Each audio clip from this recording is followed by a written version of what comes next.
What is up, fantasy people? Welcome back to the True North Fantasy Pod. I am Trav, chilling in Dirty Laundry Studios. As always, we are brought to you by the Fantasy Points Media Group. I have with me co-hosting and West Coasting, as always, Tyrell McLaughlin. It's almost here, buddy. One more sleep.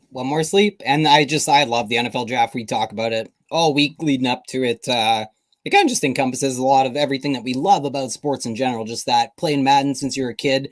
I said in the group chat the other day that if you weren't simming past the first season to the draft, you were doing it wrong. You know, like that's just, we were those kids. So it's our favorite time of the year. I just can't wait to chat some draft, and got lots of prop bets in the works, and it is the most wonderful time of the year. It really is, man. It really is. I am super fired up for this one. If anybody is checking us out, obviously you can tell that there's just the two of us tonight. So Ty, we can make it if we try. Just the two of us, you and I.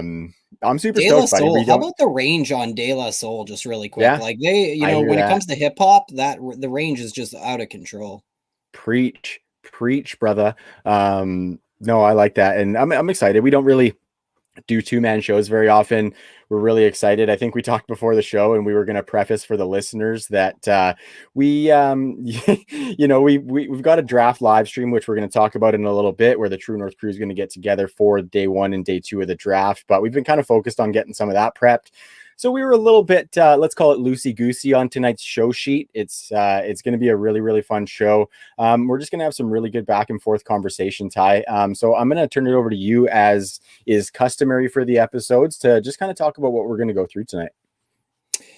Yeah, lots of stuff. I mean, we'll hit some prop bets. We're going to do like a pretty good breakdown of each team in the NFL and lay out, what they got for picks, what their top needs are, what you need to know heading into the draft, all the ranges of outcomes that are going to come along with this crazy madness that is going to be Thursday night. So we just want to have a good primer in place and, some thoughts in our head for when things fall certain ways. We can adjust accordingly going forward, because nothing ever goes the way you plan it.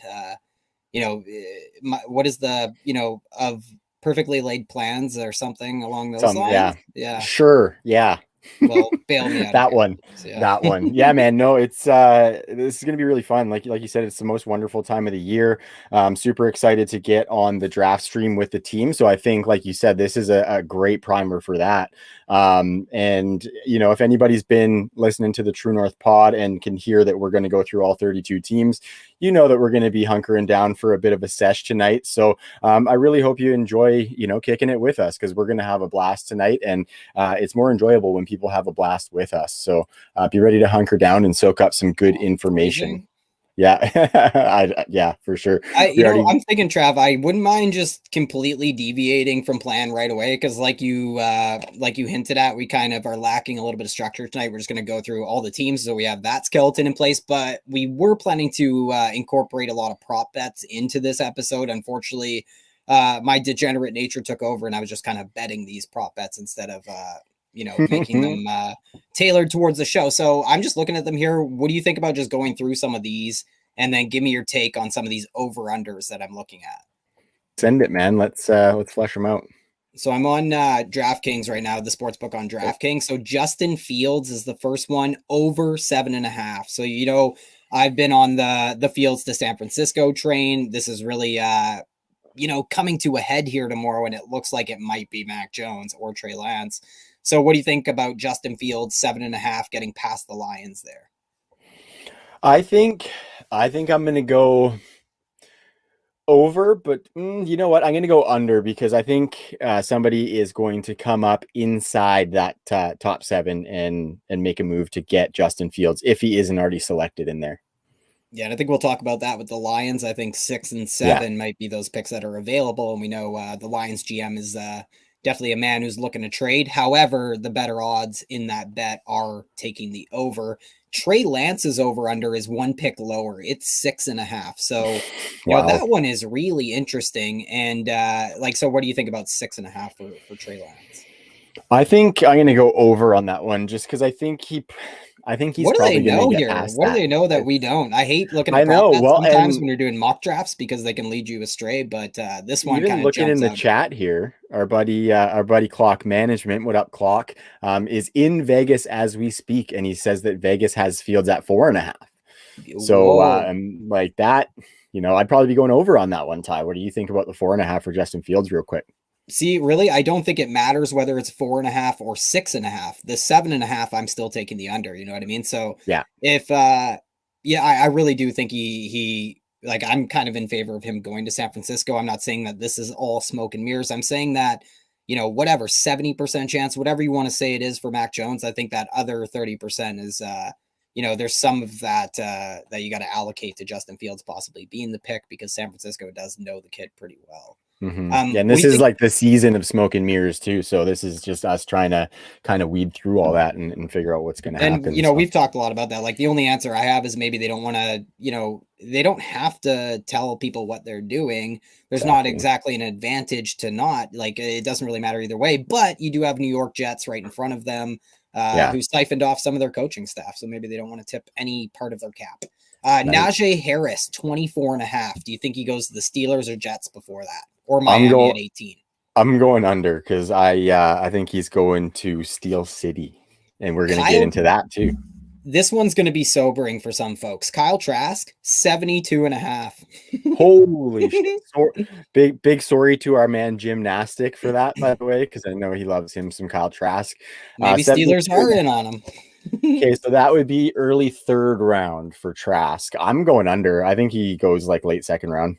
I think Yeah. some of those quarterbacks are getting pushed up. I don't know where I have him, but I think I have him in that third round range. I think I have him going to like Washington or something. Right. Kellen Mond is at 80.5. Who do you think goes before Kellen Mond or Kyle Trask? You think Kyle I goes think before him? I think Kellen Mond is actually going to end up going before Kyle Trask, just because of the athleticism and there is some buzz. And I think Kyle Trask, and Davis Mills are the three quarterbacks who I think will get pushed up into the top of the second round because we're going to be looking at the top five quarterbacks gone by like pick 10. And there's just going to be this big space in between. And any of these teams, like it could be even like the middle of the second round that the team pushes up to try and get one of them. Yeah, and it's going to be interesting because you have such a smaller group of overall drafts. Like that's an important point to make on this episode. I think there's only about 400 players in this fucking draft compared to about 1100 usually. It's just really insane how small that collection of UDFA rookies is going to be this year. So you might see people less inclined to make that luxury quarterback pick in that second round is all I'm saying, Yeah, just because they're going to need to take players because of the pools dropping off so quickly at certain for positions. sure. Davis Mills is at 64.5. 64 and a half, and those other guys are at like 72 and 80. Yeah. And really Holy quick before you answer shit. Davis Mills, I think in that group, I think Jamie Newman could be somebody who might Yeah, slip ahead of and I was right you've on been that on that. early, so I just want to because if Steelers draft a quarterback, I think that's the guy, by the way. Yeah, a couple months. I can confirm that Ty has been on that. I would say, I think they're going to get pushed up into the second round. So if it's at 64 and a half, I would go under. Yeah, it's weird. Like this guy is first round buzz. I don't see that happening, but Davis Mills is somebody like you just have no sample size with him. That's why I don't really Yeah. I wouldn't be entertaining Davis Mills in the first round as an NFL team. Um I think just to put it out there, Eric Stokes, the cornerback, has an over under of 40.5. I think people should be smashing the under on that. Tevin Jenkins, the tackle, he's probably going to be the fourth tackle off the board, and it's debatable whether he's a teardrop or whether he's in that next tier after the top Right. three guys. And his is 24.5, which is similar to Najee Harris. And I just think that's interesting because the Steelers are probably the floor, but I just don't see Tevin Jenkins. There's any way that he gets past the Steelers. So I think Yeah. that one seems like a pretty good play. Yeah, for sure. I think I'm with you too, because especially when those offensive linemen start running off the board, you're going to get some pushed up into the top 15, and then he's going to be one of those guys that's available in the early 20s potentially. Do you think, Ty, that the Steelers would go him over Najee if they were both there? I think they'd still probably take Najee Harris there. I think they're extremely locked into that pick if he's available there. Just from the buzz and like what you hear and what you read and just kind of Colbert's comments and everything. And just, it gets in, we'll maybe save that for the Steelers Yeah. discussion just because it gets into the depth of the class at either position. It's a balancing act when it comes to who you're going to pick in the second round. Speaking of which, there's a lot of wide receivers we expect to go in that late second round. So does a team go in the first round and take Rashad Bateman, who has an over-under of 27.5, which has fallen a little bit, but it's very interesting because Green Bay has shown interest at 29 there, and then you have Baltimore at 27. So do you think he goes before to Baltimore, or do you think he lands in Green Bay? I think it's going to be, I'm going with the under. I think he goes before 27. And Javonte Williams, 39.5. Ooh, that's really fucking close, that one. I'm smashing the under on that. I think under on that one, yeah. Yeah, like if he doesn't, I don't think he goes day one, and I think Atlanta is like a really likely landing spot on day two. Even the Jets right before them. Like there's running back needy teams there. And I just think Javonte fits so perfectly in Atlanta. Well, and every year we see a couple of those guys going in like the first, 8 to 10 picks of the second round, and he's going to be the next one in line pretty much along with ETN if he doesn't get picked in the first round. So no, I like going the under on 39.5 for Javonte. So do you have ATN as a first round pick? In my mock, I have him at 32 to the Bucks. So let's phrase it like this. I haven't even looked, but I guarantee that the running back props, at least they were like a month ago. So 1.5 would be the over under for running backs going in the first round. Would you take the under or over? Do you think Javonte gives you a little bit of, like ability to take the under on that one? Or do you think like it's just too hard to say two running backs? I think I'd go over. Yeah. Just because well, if I'm sticking true to my mock draft, I would go over. Yeah, but that's the boat. Like I'm not certain about that ETN at 32 to the Bucks pick at all. You know what I mean? So that's just kind of it's a popular spot for him though, and I have him going to the Bills, so I think it's that's pretty interesting. Which I think is super spicy. So we're going to talk about that when we get to Buffalo. Okay. Yeah. Kadarius Toney 33.5. Oh shit. I think probably under. Everybody's got him in the back of the first round. And I actually just today was updating my mock and I got him going to Green Bay in the back of that first round.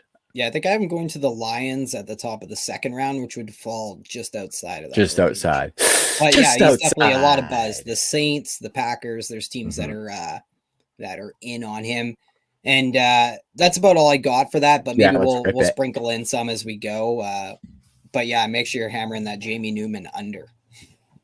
Yeah, I love it. And our homeboy Brian, shout out to Brian. He's going to be on the draft live stream. He's got a hot take that 0 running backs go in the first. Whew. Steelers fan too, ladies and gentlemen. Fan too. Yeah. All right, buddy. You want me to fly into the first team here?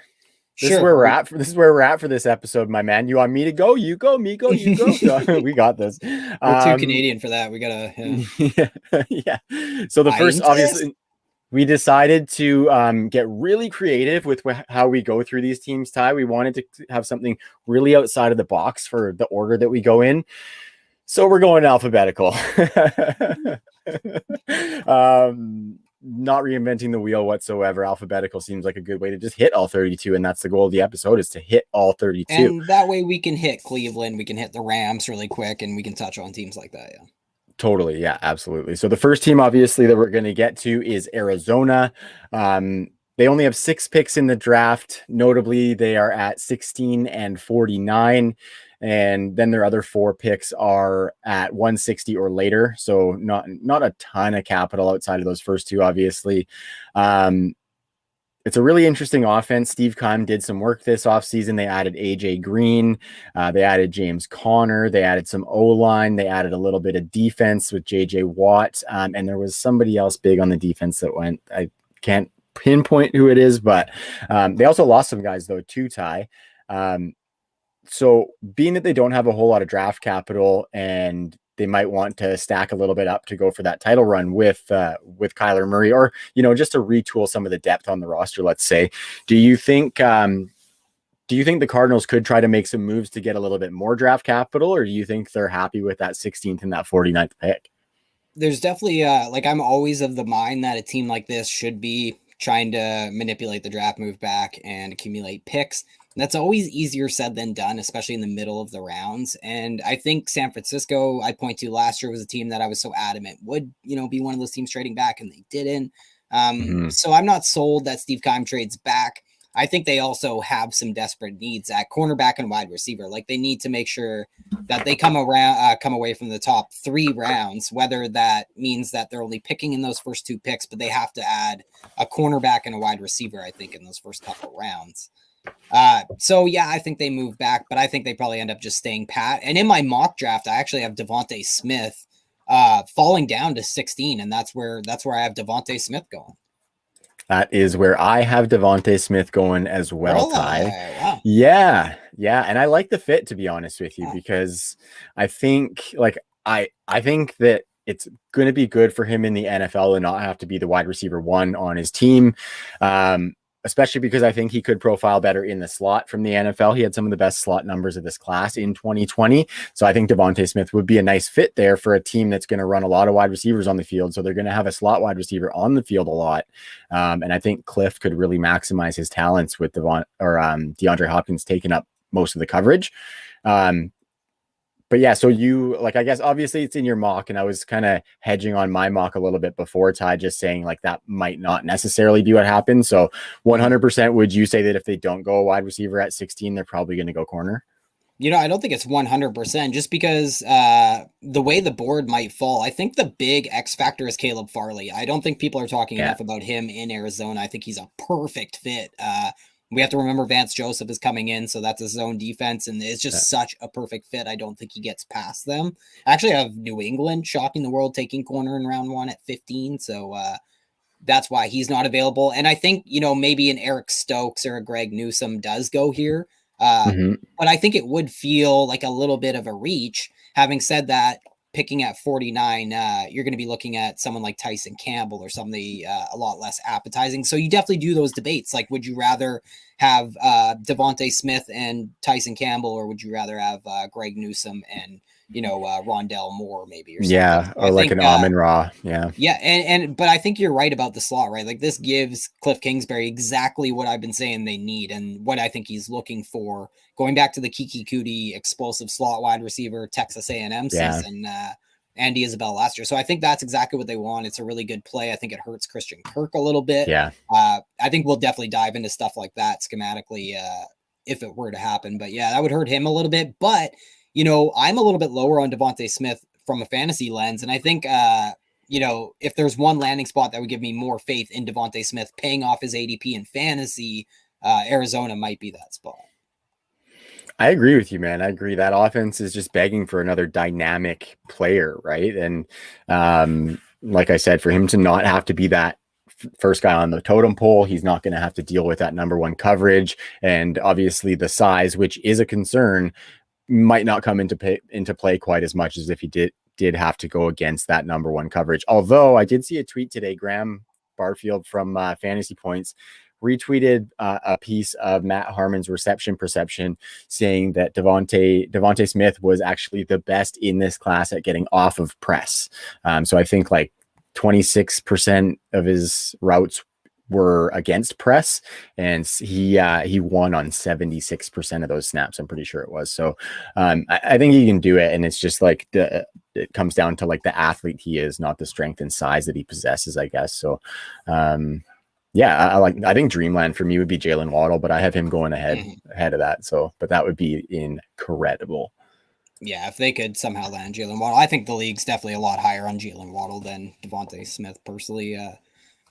I think we should all be pretty high on Atlanta with this new regime coming in. I think we could debate all day about what the identity might be on offense, but they have 9 picks in this draft. They pick at 4, they pick at 35, they pick at 68 in the top 3 rounds. So they have some pretty high leverage picks in addition to their they have picks in the 5th, multiple 6th round picks. So they have a lot of picks to work with. They could move around in this draft. But they're in a pretty good spot to like take Kyle Pitts and then Javonte Williams or something. You know what I mean? So, oh yeah. Yeah. But at the same time, are they going to turn this over to the Matt Ryan? Like there's Julio Jones trade rumors and all this. So where do you think this team is heading at pick 4? And what do you think we're going to be talking about with this identity on offense in a month? Well, I think you're right there with Kyle Pitts and like a Javonte Williams or running back with that 2nd round pick. I think I've got Kyle Pitts going there at 4. I didn't get too too deep into the second round mocking, but who I got there, I do have Javonte Williams going there at 35. So and I'm only about 10 picks into the second round, so that is subject to change. I was contemplating the Jets taking him in the second round instead, right ahead of Atlanta, so that is a possibility as well. But I think it would just kind of confirm the notion that actually we talked about quite a while ago about the Falcons. I think it was on our free agency epi that they are just going to concede to the fact that they have to double down on offense being their only avenue to win games. It's just we've been talking about that that's since what the they beginning of got. the offseason. Yeah. Yeah, so I mean, if Kyle Pitts and Javonte Williams coming in would be like the ultimate like Hail Mary towards that, just flexing that offense on teams. I'm not sure that's what they do necessarily. I'm not sure if I was building a team, I would do that if I wanted longevity. You know what I mean? I would want to build up both sides of the offense, but there's a reason I'm not an NFL GM. And, I think this offense could put up a ton of points without Kyle Pitts and Javonte Williams. So I think with those guys, it could be much better.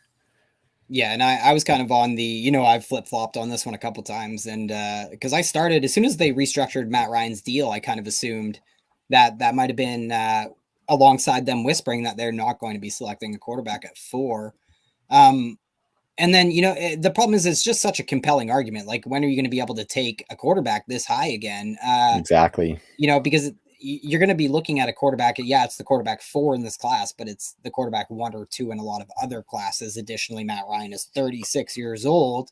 And you have a whole new regime coming in. And the 3 biggest decision makers in Atlanta just have massive dots to connect to Justin Fields, not to mention the hometown factor for Justin Fields. So I think it's incredible that a lot of people have cemented both Mac Jones to San Francisco and Kyle Pitts to Atlanta, because I think there's a real scenario that they do take Justin Fields. But not to yeah, mention that's an owner that went through the Michael Vick era, you know what I mean, and saw that mobile quarterback and what he can do for the franchise. Not saying Justin Fields is going to bring that to the table, because Michael Vick was kind of one of a kind, but I think the mobility just brings a dynamic element that this offense is missing at the quarterback position, because they're fairly dynamic elsewhere, excluding Hayden Hurst Helmsley. Of course, he's not like dynamic, but he's useful, right? And you mentioned patient Arthur Blank.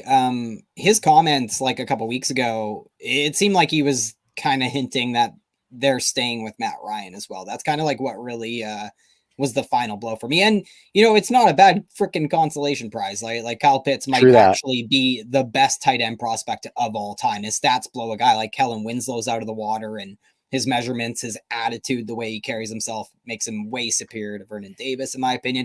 The mismatch machine your offense becomes with Pitts is just kind of hard to even quantify, but you're going to have to put all these cornerbacks out there. He has all that versatility play, wide receiver or tight end.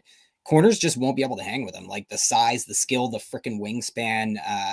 Honestly, even with all the hype, Trav, I've only grown like more infatuated with Kyle Pitts during the process.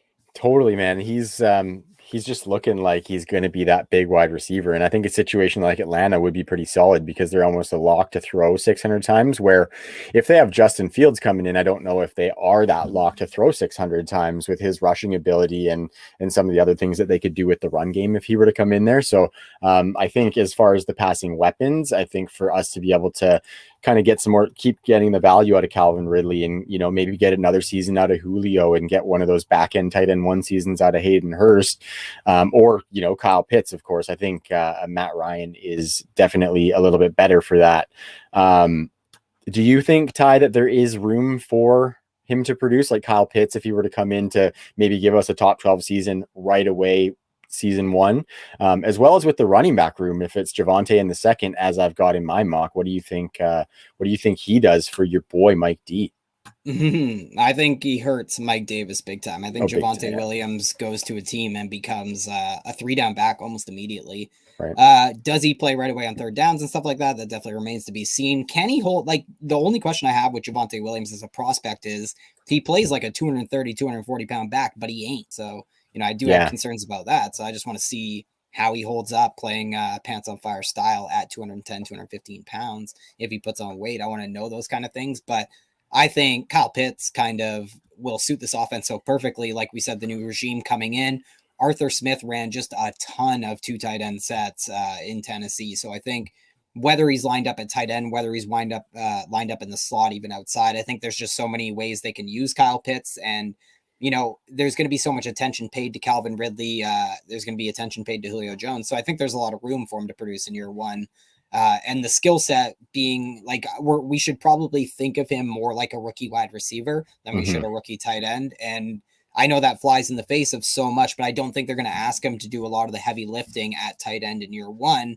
And that's why they went out and made a trade for somebody like Lee Smith, so he can do the blocking at tight end. So I think he ends up playing a lot of wide receiver. I think he ends up finishing as a top 12 tight end as a rookie, which hasn't happened very often. Only 3 tight ends in the last 20 years have scored 150 PPR points as a rookie, but I think Kyle Pitts makes that 4 in 2021. No, I dig it. Should I get us into the Baltimore Ravens here, Ty? You wanna fly into them? So obviously the Ravens made the move sending Orlando Brown to Kansas City. They moved their second round pick, which was 58, up to 31, and got a third and a fourth, as well as I think a future pick in that as well. But so moral of the story is the Baltimore Ravens have a lot of draft capital, and they have historically, they've definitely been a team who has moved around before. Real quick, they did sign Kevin Zeitler to hopefully fill what Marshall Yanda gave them. And they did lose some players on that D-line, but I want to key in on the amount of draft capital, Ty. They have picks 27 and 31. Do you think they're likely to move around the board, or do you think they're likely to make those picks and restock those cupboards, or maybe move back and recoup more capital as they have been one to do recently? Yeah, I mean, they have no second round pick as well, so we should mention that. They also have 2/3, they have 2/4, they have 2/5, so they have lots of capital to get back into that second round if they want to, even without trading one of these first round picks. But the thing is, we talked about it with Rashad Bateman in the props there. Like, they pick at 27, Green Bay picks at 29, and then they pick again at 31. Is that correct? Yeah, correct. So you pick, literally, that's just sandwiched in there. And if you want a wide receiver, if you're Baltimore, this is where you have to take him at 27. You can't wait until 31 because Green Bay might take that wide receiver. So Rashad Bateman would make a ton of sense, I think, in Cleveland or in Baltimore. Like, he brings a lot of similar characteristics that Juju Smith-Schuster brings, who's a wide receiver we know Baltimore targeted in free agency. So I think it's interesting. I think I'll put it this way, there's a lot of ways that they could go about making these 2 picks or moving. But I think they would wait and move that 31st pick as opposed to pick 27. Totally. And I mean, you were talking before about Davis Mills is getting a bunch of first round buzz. That's a pick that a team who maybe wants Davis Mills and to be able to use that 5th-year option could come up and get into that 31 for Baltimore to recoup a second round pick, because even say Baltimore goes elsewhere with that 27th pick, I've got them taking Trevon Moehrig, the safety from TCU. Yeah, I've got them going with him at 27. Just really quick, and, I just want to, I hate to interrupt there. I just want to say that I was just digging in on the Ravens safety situation, and I just want to say, when they lost Earl Thomas, they won. That back end got better. Was it Phillips, the guy that kind of stepped into his role out of nowhere? Yeah.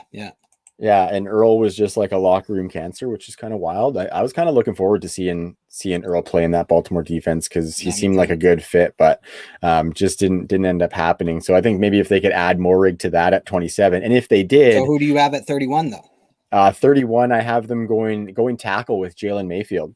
To try and kind of replace Orlando Brown. But I think that's super likely to trade out, right? Because they could still get a receiver in that, early to mid second round. And they could recoup maybe another third or something like that. So I think that's a primo spot. And I think second most mock position for them is edge, right? Because, they need to address their interior defensive line in Baltimore. They are such a rotational system. So they blitz at the highest rate in the NFL. They blitz their faces off. So they need bodies in that front 7. And I think there's going to be an argument to make. You always see that in these back end of the first round, teams that are picking here for a best player available. Maybe it's JOK. There's players that could fall to this spot and give them a really, really tough decision. I think it's hard not to call wide receiver their biggest need, though. I think there's a bit of a disconnect between fantasy and real life. I've been saying this, like 100%, yeah, like 100%. Lamar needs that option available to him outside Yeah, Hollywood Brown, regardless of how inaccurate you might think he is as a passer, how little market share you might think that wide receiver would command. I think his market share would go up inside the red zone. I think it would take pressure off Mark yeah, Andrews. I think adding a wide receiver like Rashad Bateman kind of lets everybody win because it's pretty easy right now to stop that passing game. You just have to stop a historically small guy in Hollywood Brown in between the 20s and then switch to stopping Mark Andrews inside the exactly. 20s. And now they have that kind of alternate option in all areas of the field. It'll be interesting if, if the decision comes down to like a Terrence Marshall, like say Bateman's off the board, Yeah, because we've had this debate inside the position itself of what profile wide receiver Baltimore should be targeting. Because in theory, I'm talking about Bateman kind of filling every role, but do they need yeah. that Alpha X third down end zone guy? Do they want a slot wide receiver? Because, everything runs through the slot, everything's through the middle of the field in that passing game anyways. Yeah, well, I think it is definitely, like you say, they want a guy who can play that alpha role. And if you just look at what they've done, they've tried. They tried with Miles Boykin, who's a bigger wide receiver. They tried with Dez fucking Bryant last year to Mm-hmm. bring him in and see what he can do. And I think what it is that guy And can stay. Sammy's there now. And Sammy's there now, right? And he's got a little bit of size on him, and that guy can stay on the field no matter what they're doing, right? If they want a wide receiver out there blocking, it's not going to be Hollywood Brown, but a Rashad Bateman has the body type who could do that. And they use the slot a lot, whether it's Mark Andrews or a wide receiver. So I think that would be a good spot for that guy, right? And I think the disconnect with fantasy that you were talking about is so true because we all in fantasy say no, they don't need another wide receiver for fantasy, and that hinges on hoping that we can still get some production out of Hollywood Brown. But they're obviously not thinking about it from fantasy. I think all offenses in the NFL probably naturally think that they can take another step, and I think for Baltimore, regardless of what we have seen in fantasy football, for them being able to support a second wide receiver, I think their offense doesn't care if they support a second fantasy wide receiver, and B would like to continue to add tools around their young quarterback who they're about to pay a big contract. So they're going to want to add tools, whether those guys are useful for fantasy or not. If that guy can stay on the field, whether they're blocking or running the ball with Lamar, then I think that's what they're looking for. As far as the production of that guy, I would really like to see who the guy is. I think I think it would hurt Hollywood Brown, but I just want to see who it is, because if it is a Bateman, and I really like that, it probably still isn't like more than wide receiver 3 numbers, maybe back end wide receiver 2 numbers. But that's a tall task for a rookie in a run first offense. But I think it would be an interesting wrinkle to see how the offense may evolve if they invested some good capital in adding more weapons. And I like that you went offensive line for them too. I also went offensive line at 31 for them. Just because, Lamar was pressured on about every 5th snap in 2019. That went up to every 3rd snap in 2020. Getting pressured over 10% more in 2020 than 2019. Definitely because Marshall Yanda, that was the first year without him. Ronnie Stanley missed time. So I think they improved that offensive line. But yeah, they lost Orlando Brown, which is unfortunate. But I think Ravens fans will feel better when the Chiefs have to pay Brown $20 million a year. Big cheddar. And then if they can get a rookie tackle to come in at the pick they got from the Chiefs, that'd be kind of ironic. So last question. And I think, go ahead. I was just going to say, I think he'd be an upgrade on Ben Bredson, and like Landon Dickerson can play guard or center. So he might be a better Matt Skuro replacement than Pat McCarry anyways. Good one. Yeah. Last question on Baltimore. Real quick, do you think they could add a running back? And then kind of secondly to that, say they got Bateman at 27, moved 31 back and got a 2nd round pick. Do you think there's any possibility that they could go like a Freiermuth or a Brevin Jordan to try and keep those multi-tight end sets? Quick answer on a running back and then the tight end situation. Just I'll go reverse style there, because I think Freiermuth would be the easy selection over Brevin Jordan. I think that's important just because he has that 3-down skill set. But I actually think they have they have some needs here. So I think those are luxury picks. I think a running back coming in via free agency is more likely. I do think they add another running back to this group before week 1. I do think that.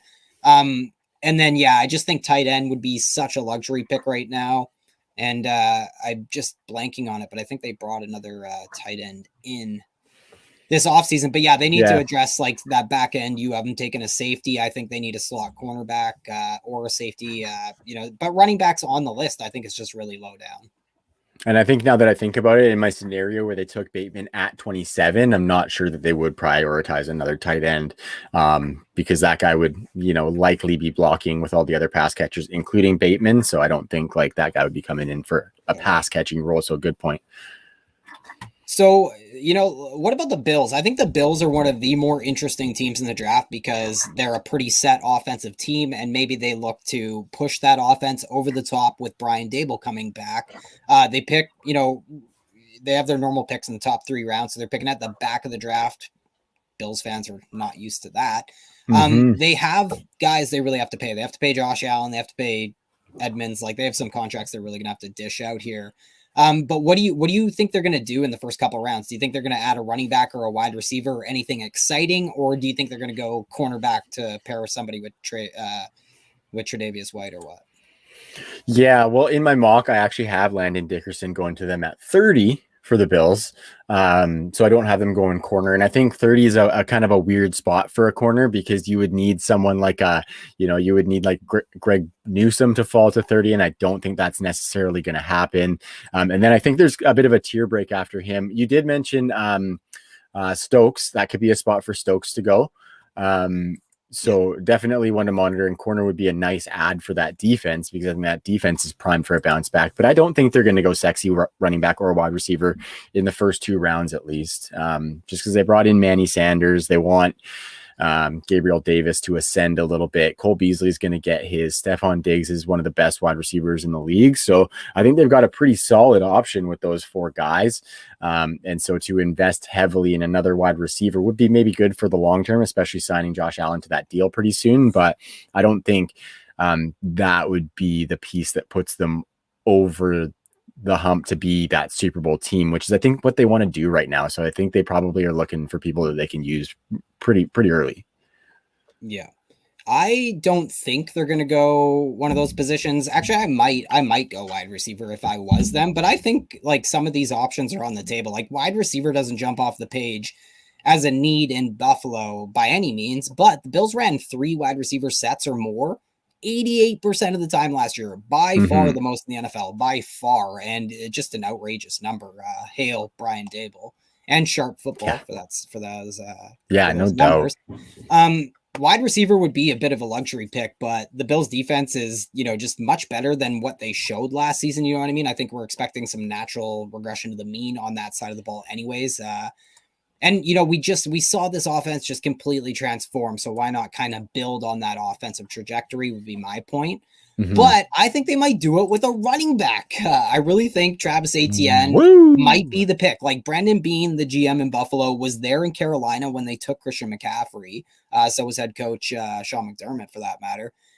Etienne, I think, brings a whole new dynamic to the offense. And I think they want Josh Allen taking way less hits. That's like one of their big priorities, I think, going forward. And maybe dumping off to a pass catching back is a way to kind of curb some of Josh Allen's tendencies. I know we always say that about these guys, but and it's easier said than done. But it's not even an ideal scheme fit either for Travis Etienne. Like I would much prefer him to land in a straight outside zone. But it's the same thing that people talk about with Arizona, except for it's more true in Buffalo all of a sudden than it is in Arizona. Totally, which we did not expect. No, we didn't see that coming. But the scheme and the skill set, I think, would still be a really good marriage. Like ATN can accelerate, take advantage of the yards before contact that'll present itself in this offense because of the spread out.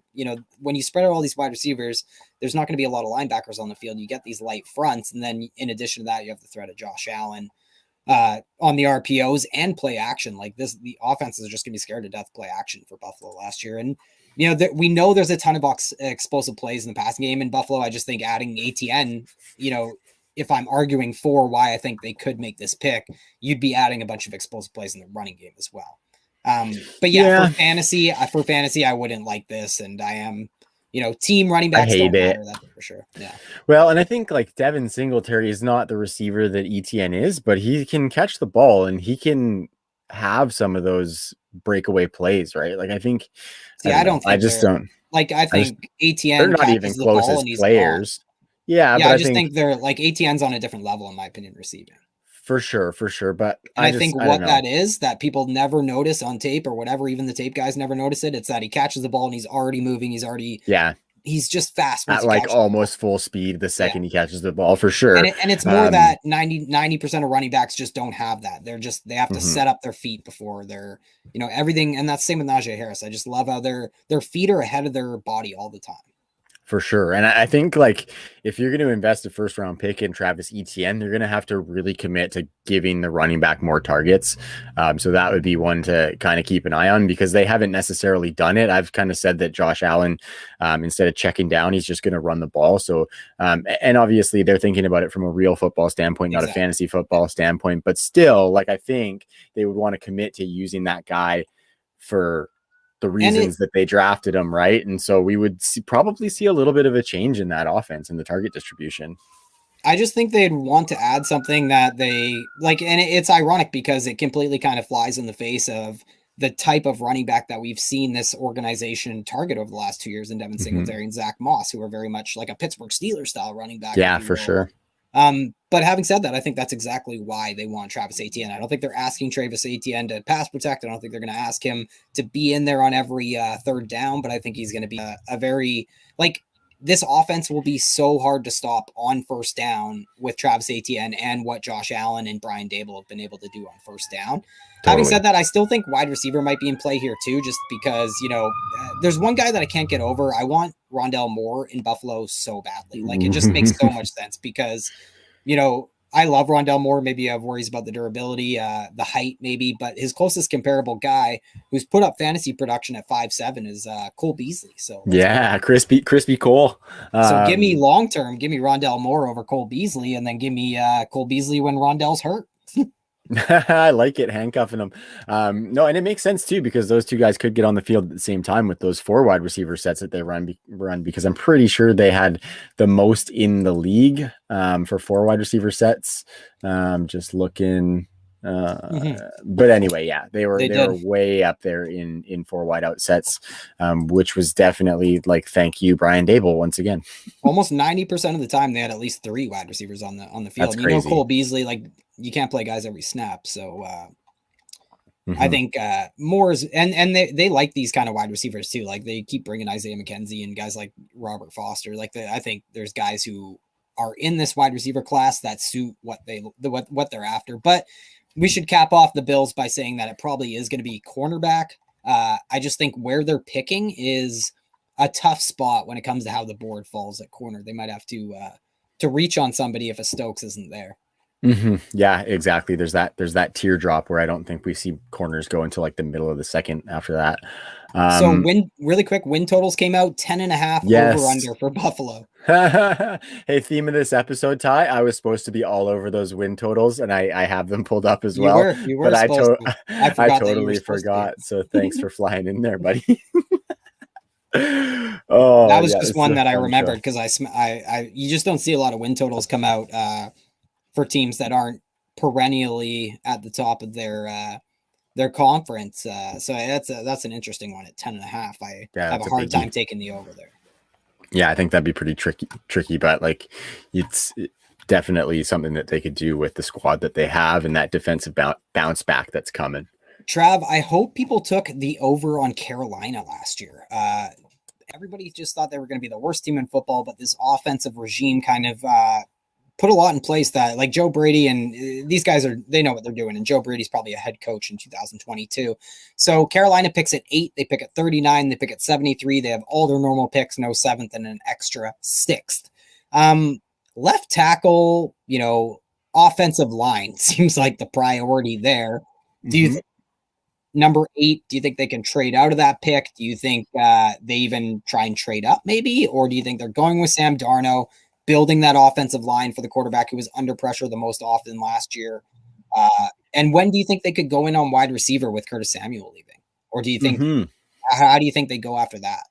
I think they do take a wide receiver probably in the first 3 rounds. Just to address that 8th overall pick, I think they're going to stay put. We've talked a little bit about this in the True North group chat, and just you and I, Ty. They really like Rashawn Slater a lot, obviously. So I think it would have to be a mega haul for them to move back out of that 8 spot. And I think it would take a lot of dominoes not falling, maybe, which means like teams not moving up ahead of them in the draft, which would mean that a quarterback would fall to 8 and a team would be willing to give up that big haul that they're looking for to move up. I think that the tricky piece is they're automatically taking themselves out of the Rashawn Slater sweepstakes, because I think the next team on the list that would probably trade up to 8, we're probably looking at like the Patriots. I don't know if Denver would move up that 1 spot just for like a block situation, but it could happen. I think the haul is a lot less in that instance. Whereas if the Patriots come up from 15, that's going to be, you know, something maybe worthy of moving that 8th pick. But I think you just acquired a 23-year-old quarterback. You should definitely use that 8th overall pick to shore up that offensive line, because they've already accelerated the retooling of the roster with Joe Brady and Matt Rule. Like, we thought that they were maybe going to be a couple years out. But with a little bit of defense and this offense continuing to hum along, I think they can accelerate that process. And a day one 15-year starter offensive lineman is a good way to do that, you know? I have a hard time like thinking about it, because I thought Carolina was doing every single little thing right until the Sam Darnold desperation move. I thought that was a little reeky of desperation, if you will, but maybe. And we should mention they did trade Teddy Bridgewater. They got a 6th round pick for him. They are retaining $7 million of his salary, so not as much. They're still on the hook for quite a bit at quarterback. I'm not sure if they want to add another top 10 pick. And to your point about the dominoes falling, I think it's more likely that Penei Sewell falls to them than it is 2 quarterbacks that they're choosing from, so to speak. Like, I don't think Justin Fields and Trey Lance are going to be available to them at 8. I think it's more likely Penei Sewell is. Totally. So what do you think they're looking for at wide receiver? Do you think they're looking to replace Curtis Samuel's touches and gadgety plays and slot and backfield touches, or can DJ Moore inherit a little bit of that? Christian McCaffrey coming back inherit most of that, and they can and they're free to look at whatever they want. I think a little bit of all of that, to be honest. Like, I think DJ Moore probably does eat a little bit of that. He, you know, I think their 2nd round is probably like wheelhouse for them to get another slot player, which to me would mean that, you know, DJ Moore is going to move around a lot between the slot and outside. And then with Christian McCaffrey coming back, soaking up a bunch more targets and whatnot, I think it all kind of like comes out in the wash that way, where, the 2nd round pick is probably what I'm looking at for. So 39 is a perfect spot for them to grab a wide receiver. And I think it would be one of those slot guys. So like a Rondale Moore, could you imagine Rondale Moore coming into that offense with that speed and that ability to take those 20 plus carries per season that Curtis Samuel's been taking? Like, that's a little bit of wide receiver Konami action, if you ask me. So I think a guy like that, or maybe if Elijah Moore slips there, that would be pretty fantastic as well. So I think they do have some options that would fit nicely into the offense, and I think they are going to attack it probably with that 39th pick, just because they like to run a lot of 3 wide receiver sets with Joe Brady's offense, and they're going to need another dynamic guy, because all 3 of those guys produced last year. All 3 of them had significant, important roles within that offense, and I don't think they're going to want to change that a whole lot going into the 2nd year of the regime. And what I ended up doing is, you know, they went all defense last year famously in the draft. And so I have them going their first 2 round picks going on that offensive line, attacking their offensive line heavily. But I have them taking Dwayne Eskridge at 73 overall, which I think Dwayne Eskridge might go earlier than that, to be honest. Yeah. But a lot of teams really like him, including Carolina. And I have Rashawn Slater. Like, I really think left tackle, they have to upgrade Greg Little, who's only played half a dozen games in the league since they took him a couple of years ago. And Darno has been the single most pressured quarterback over the last 2 seasons. And, you know, we know he's really struggled under pressure. And he's totally struggled in a clean pocket too, for the record. Well, and it's not like he's really any more mobile than Teddy Bridgewater, right? So it's not like they can get by without having that. I think he probably is. Yeah, like he actually had a really big run last year and looked pretty good. I know. Maybe that one's just sticking in my mind. Totally, absolutely. You never see that from Teddy Bridgewater. So Teddy Bridgewater's fucking shit at running the ball. Then I guess. No, but I think like you want to protect that guy. Like, just think about how this offense operated so nicely last year. Think about that with a good offensive line. Basically would just be kind of like putting the turbo on the hot rod or something like that. Taylor Morton's like the only player I have faith in on that offensive line.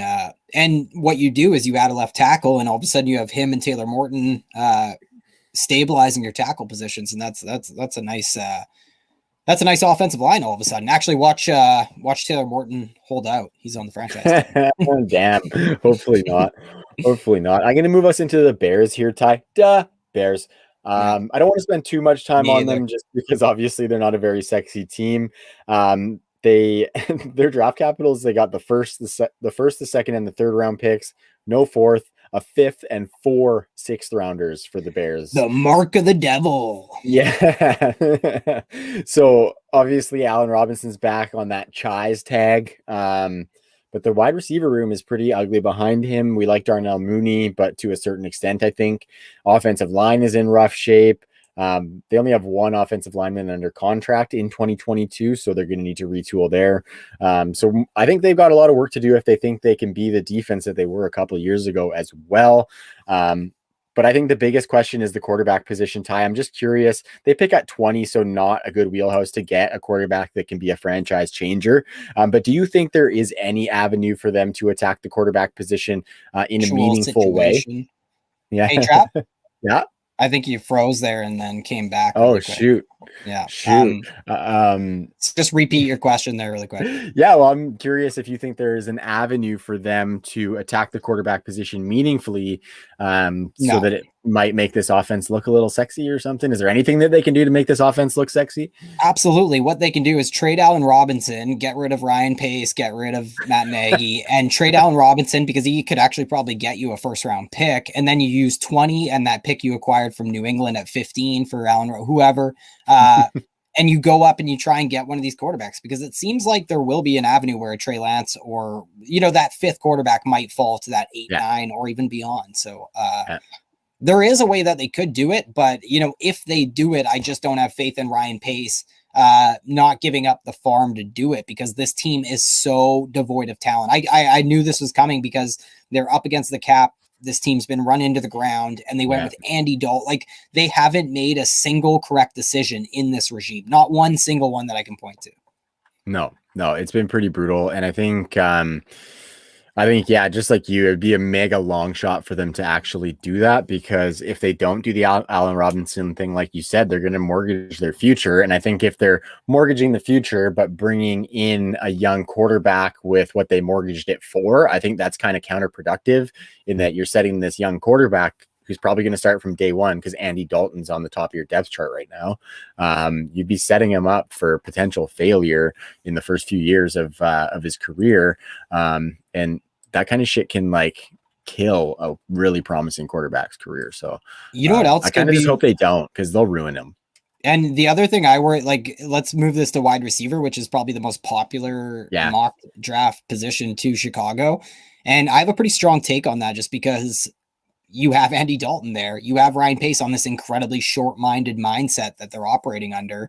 And there's just no way that he's supporting anybody other than Allen Robinson, whether it's Darnell Mooney, whether it's Rashad Bateman, or whoever you have at 20 going there. I think what makes them better in the short term would be adding someone like Elijah Vera Tucker, who, maybe it's a little early for a guard who's getting slandered a little bit because of his measurements, but let's say he's a guard and not a tackle, even though if there's anywhere he could play tackle, it's the place where Charles Leno gave up over 40 fucking pressures last year. Burn.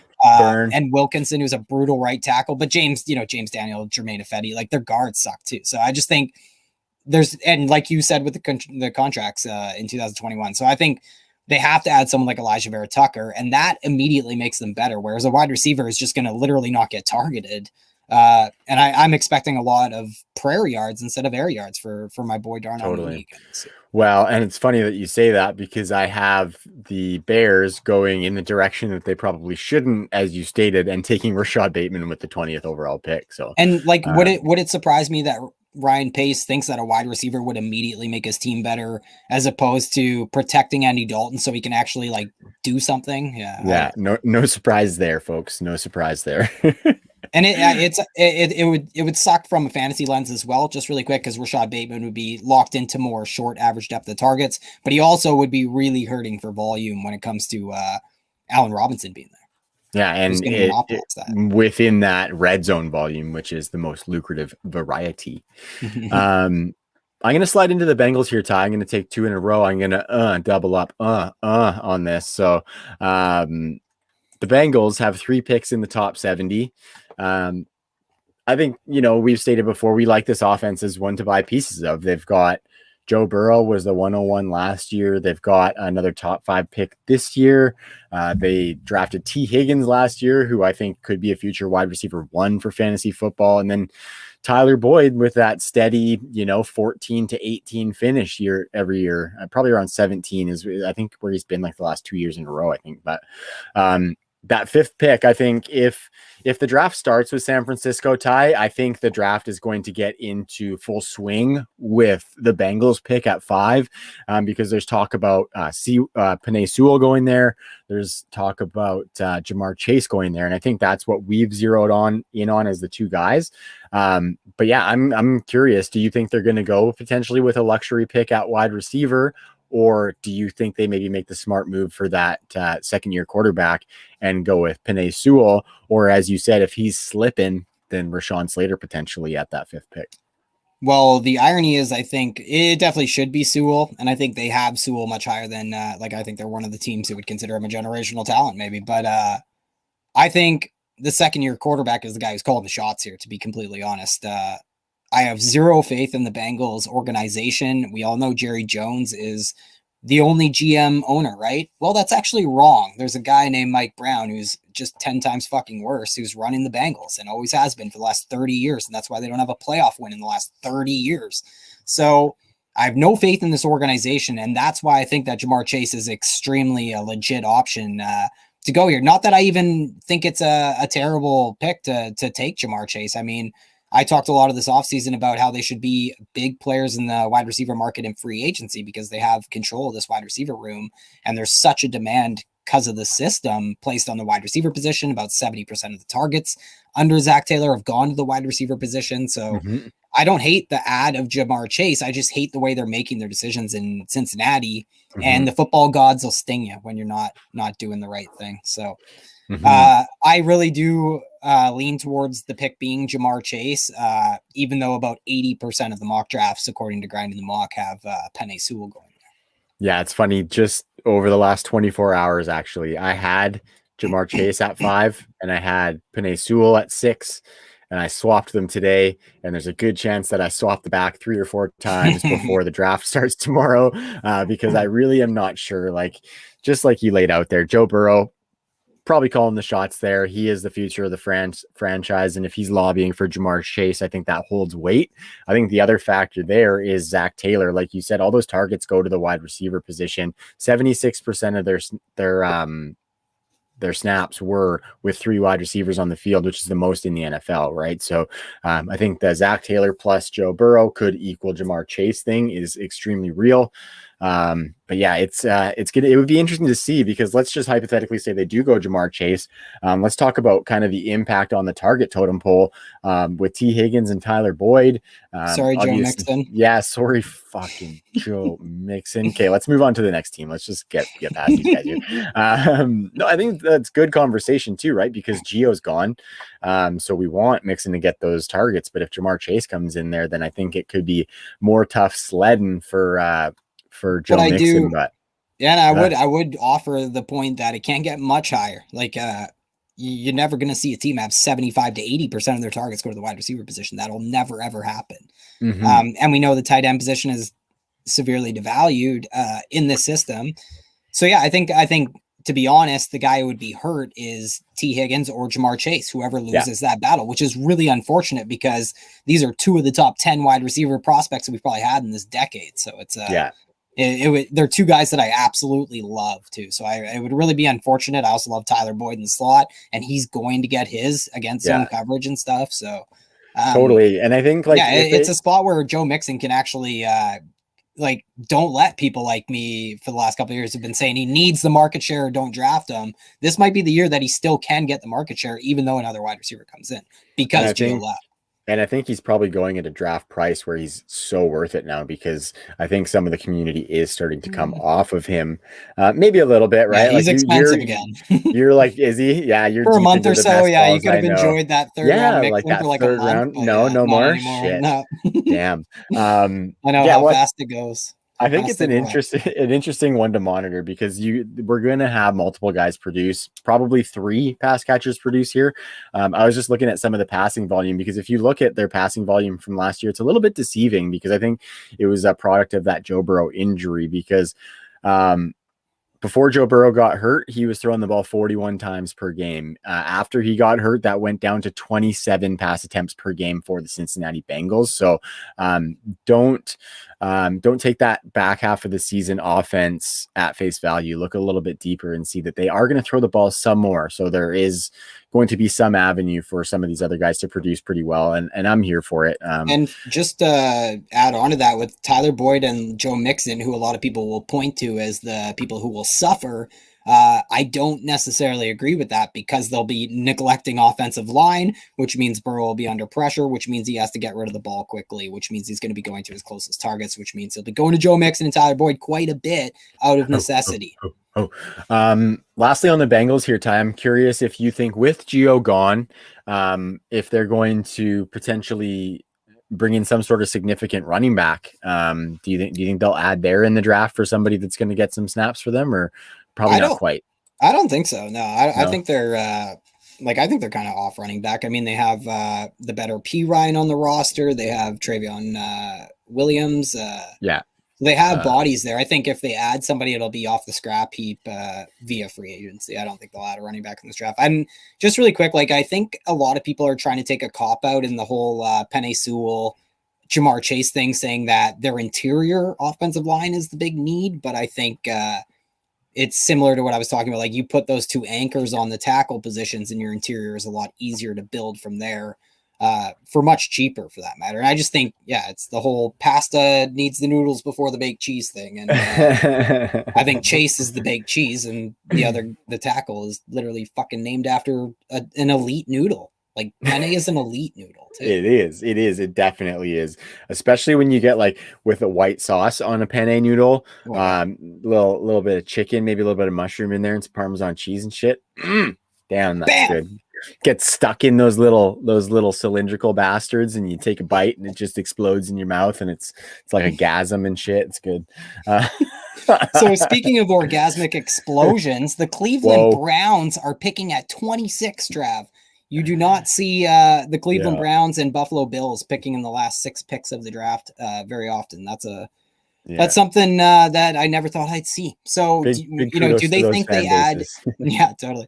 So, do you think the Dog Pound adds a single offensive player in this draft? If so, what position and when? It's tricky, man. Like I think, like if you look at it, they've got some capital behind that first round pick too. They got 2 third-round picks, 2 fourth-round picks, Really? 4 inside the top 100 in total. Let me make sure. Yep, Wow. that is the case. um, so I think they're probably going to add a wide receiver at some point. I think, if they could use some of that capital to move up in the second a little bit, they could attack a strong wide receiver, because maybe somebody in the third as well. But I think either way, like they're going to use those 4 picks in the third and fourth round to move around a little bit and try and get one of those guys. Because if you look at Odell and Jarvis Landry, like Jarvis is already super cheap to cut right now, like 3 million to cut right now, $1.5 million to cut next year. And they'd save 15 million on Jarvis. They save 15 million on Odell next year with 0 dead cap. And they're not necessarily, like, I think the cap's going to go up, obviously, and they're not necessarily projected though to have a ton of cap space. So I think it's going to be interesting to see, because I think we're going to see a huge revamp of this wide receiver room in the next couple of years. And I think this could be the year that they start that, or maybe think they're going to start that with somebody in that second or third round. Just depends who they take. And if we're looking at tossing out a couple of names here, if they want some ceiling plays, like guys who can be dynamic like what Odell is supposed to be, you could be looking at like Terrace Marshall at the top of the second, Ty or not, sorry, not at the top of the second. They'd have to trade up for Terrace Marshall most likely if he Well, doesn't even just go to in the pause first. really But quick there, yeah, and just hold your thought on some of those wide receiver names. Do you totally. think Yeah, they're yeah. a target to, like, they seem like a team to identify as a team that doesn't have a ton of needs and could really trade back out of the first round as a team tries to come back in. And being at 26, it might be a little more valuable where there are multiple teams trying to trade in and you can get ahead of those teams. Yeah, I think it really depends what they want to attack, right? Because I'm in the camp that they're going to go defense with that third rounder, like you said. Like, and I think outside of that wide receiver, I think they are going to go very heavily defense, just because Me too. the offense is a funnel. Like, this offense funnels to a couple of wide receivers.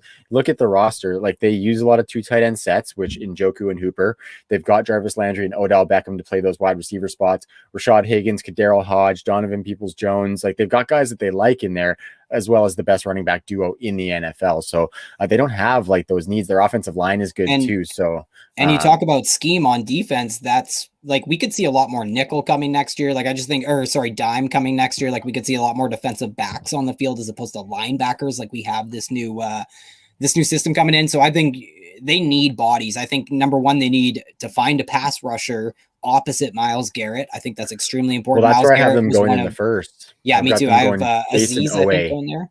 Oh, you Oh, got nice. Yeah, Aziz the toolsy Ojulari. guy. Yeah, and I think sure. just because Aziz, like, it's not even the best scheme fit, but I think Aziz just offers maybe a little bit more right away, whereas Owe, I think you might have to wait a little bit. But yeah, I didn't realize they had that much capital. So, what they could move up in this draft. Like, they have a lot of possibilities.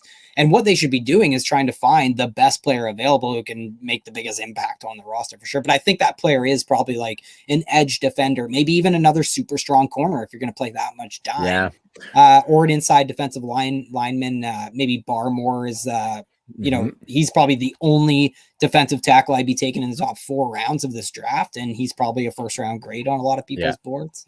Yeah, I got him. I'm pretty sure I got him in the first here. But I think that would be really nice for them to grab a corner, because if you look, they've got Jesus, I'm totally blanking on his name. Their main corner, Ward from Ohio. Yeah. Denzel Ward, yeah. I'm sure they're expecting some internal growth from these guys, even Greedy Williams. Grabby Williams, yeah. Grabby Williams, yeah. Well, he got hurt, and he was, a talented guy. And then adding another corner there, like, in my mock, I've got Greg Newsome going at 22 to the Titans, but let's say Greg Newsome were to fall a little bit, he would be a nice add for them as well. So, moral of the story here, Ty, is that they're going to go defense, and I just don't think we're going to see a whole lot of fantasy relevant additions unless they give you that second round wide receiver, because that's going to be a dynasty target as opposed to a season long target for 2021, I think. Agreed. Yeah. So speaking of defense, I think the first defensive player probably comes off the board for the Dallas Cowboys. Sorry, Kyle Pitts, Jerry Jones, boner cities. Like, that's just not going to happen. Yeah. So you're killing the one boner this guy can get in an entire year. Like, the guy probably can barely even get that thing up, and you got to go and kill his Kyle Pitts boner, Ty. So that was what do you think? No, no. Jerry knows what Viagra is, so you just pop that. You seen the yacht? You saw the yacht at the draft last year. What do you think he's doing on that fucking yacht? Anyway, carry on. Carry on. Going out to international waters. So I'm thinking about the Dallas Cowboys because we talked about the Atlanta Falcons off the top and how their only avenue to being very competitive might be to have a powerhouse offense. I think the same could probably be true for the Dallas Cowboys in the NFC least this year. So what do you think? Because they're so needy on defense. Do you think they spend most of their picks in this draft on that side of the ball, or do you think they're adding a wide receiver looking forward to Amari Gallup decision and stuff like that? I don't think they're going to add wide receiver. I think if they do make a splash, it would be that Kyle Pitts move up. If he were to slide past Atlanta and say get to 6 at Miami, who might just take him anyway, but I don't know. Would you give up a second and third to do that if you were Dallas? To go from 10 to 6? Yeah, to go up.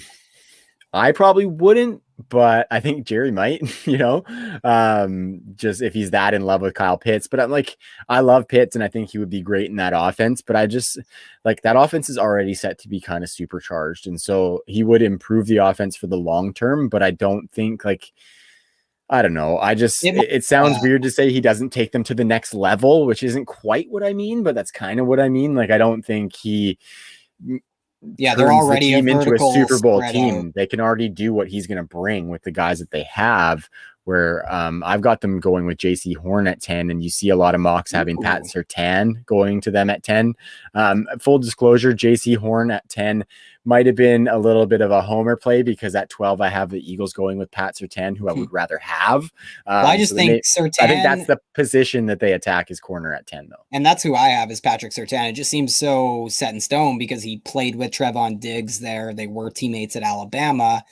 And yeah, that secondary was 21st against the pass last year in Dallas per DVOA, and they're 30th against deep passing last year. Yeah. So, and Well, he just seems like a lot more of a safe. Like I just have a lot. If we saw Diggs struggle a little bit as a rookie corner, and there's just a lot of going ons in Dallas, like changing schemes, having such a young, terrible fucking defense. That I think he's just a perfect fit because he's probably one of the more NFL ready prospects in the entire draft. For sure. Like the pedigree being a dynamite cornerback's son going to Alabama versus JC Horn, who is a dynamite wide receiver's son, but went to TCU, doesn't necessarily, have all of those boxes checked the way that Pat Surtain does. So yeah, I definitely see it too. It's going to be a corner, I think, at that pick, unless there was like some sort of crazy ass development where Rashawn Slater were to slip to 10.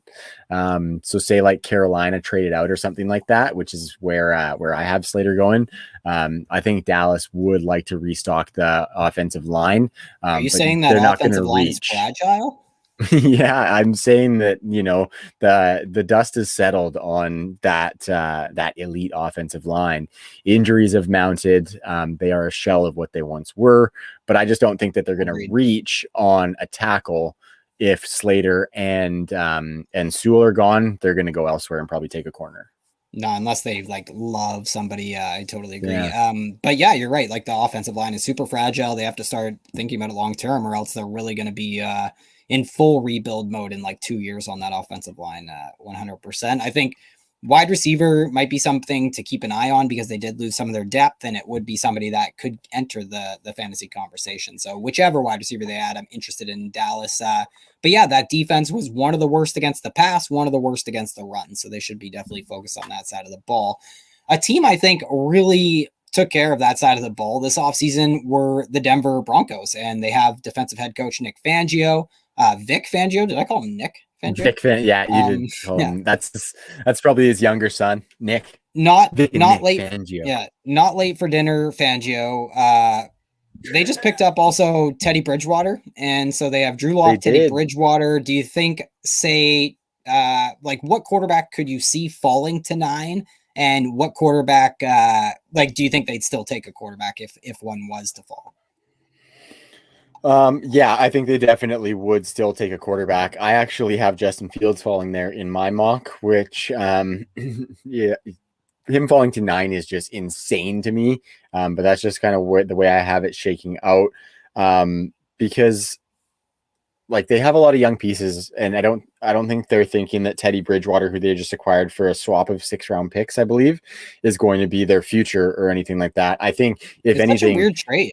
Yeah. I think if anything, Teddy Bridgewater is them conceding that they're going to be quarterback. They're really going to want a quarterback at that 9th pick because I think Drew Lock is a sketchy ass backup for a rookie quarterback, whereas Teddy Bridgewater is a much more stable guy. And I think like if they don't get that quarterback at 9, I think Teddy Bridgewater definitely limits the ceiling on what these pass catchers could do, because I think Drew Lock would probably open it up more. But like, are they really going to hit that ceiling with Drew Lock as the quarterback? I don't really think they are. So I think Teddy might be a better option over Drew Lock. I think at face value, it seems like Drew Lock's going to put the ball up a lot more, but I think Teddy is just going to be more efficient with the passing that he gets. And he's a guy who would insulate a young quarterback pretty well because he's done it before. Yeah, I think that's a good point about Teddy being a much better backup for a rookie quarterback than Drew Lock, 100%. And he has familiarity with this system from him and I think him and Pat Shurmur were in Minnesota together. I'm pretty sure. I think so too. Yep. Yeah. So yeah, and I think the Broncos, like we've talked about it, that GM George Patton was brought in with like that specific mandate to go get a quarterback. They were in on Matt Stafford, and they've really they've been hung out to dry pretty much in the quarterback market, but they find themselves in an interesting spot where if a fifth quarterback was to fall, it probably does fall down to that ninth spot where they have an ability to take that quarterback. So I have Trey Lance going there in I my mock st- draft.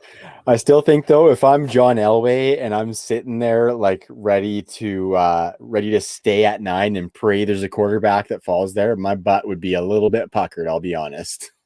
100%. I think that was at least my opinion of why they went out and got Teddy Bridgewater. Like it was always a foregone conclusion that Teddy was going to Denver. It's just a matter of how much salary uh, uh, Carolina was willing to retain there. But yeah, I just think, and I think it's interesting because you can almost go like I know Trey Lance is so destined to sit in year one, which I think is, if he goes in the top 10, that would make him an outlier in terms of top 10 quarterbacks Yeah. in the past decade. So I would actually operate under the assumption that, yeah, he doesn't start, but he could very well start during the season. And yeah, I just think it's important to know that for this wide array of weapons who we have quite the affinity for a few of them in Denver, whether it's Noah Fant, Jerry Jeudy, Cortland Sutton, KJ Hamler, we like a lot of these guys A-OK. Hey, Yeah, jinx, and personal jinx, no erases. and I think it's just important to note that we have to temper our expectations a little bit because a midseason quarterback change is probably Yeah, going to happen in Denver. But for long sure. term, I think this could be the solution because I just think they're a quarterback away from being that potent passing game. We all say that for Denver, and maybe Trey Lance is the guy. Maybe he hits the ceiling.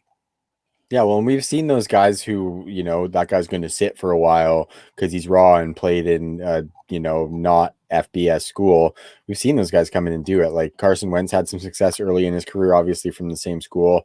Josh Allen, he was kind of one of those guys who supposedly needed a bunch of Steve development, and McNair. look at this motherfucker right now. So, yeah, Steve McNair's another good one. I think he was at Alcorn State for I Steve have McNair. no idea. No, Yeah. I'm I know he gonna. used to throw balls with no stitching on it and stuff. He could throw it 80 yards from his knees and all that. That's He a was trick shot bad before the trick man. shotters. Yeah. Yeah, totally.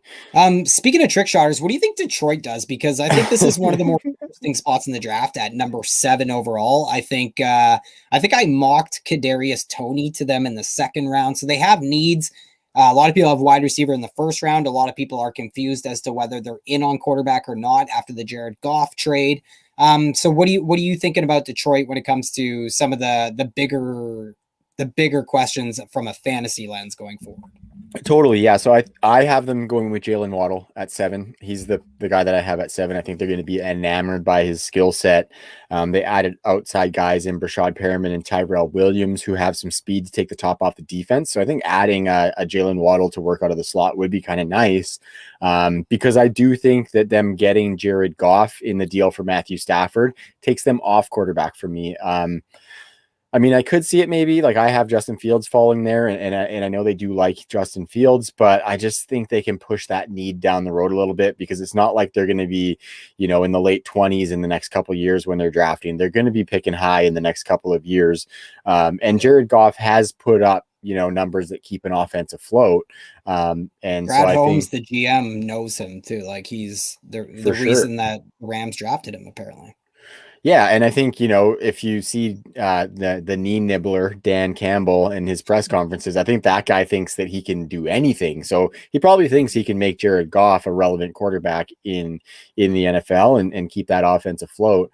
So I just think they're going to go wide receiver and neglect the quarterback position for now. And then if they go Jalen Waddle in the first round, get that wide receiver to add to Jared Goff, they can wipe that need off of their plates as they move into their next picks, because 5 of their 6 picks fall in the top 115. So after the 7th pick, they have 4 more picks in the next 107 picks for a little bit of quick mental math there. So I think they can focus on other needs on this team because there are a plethora with those other 4 picks in that top 115 if they take Waddle at 7.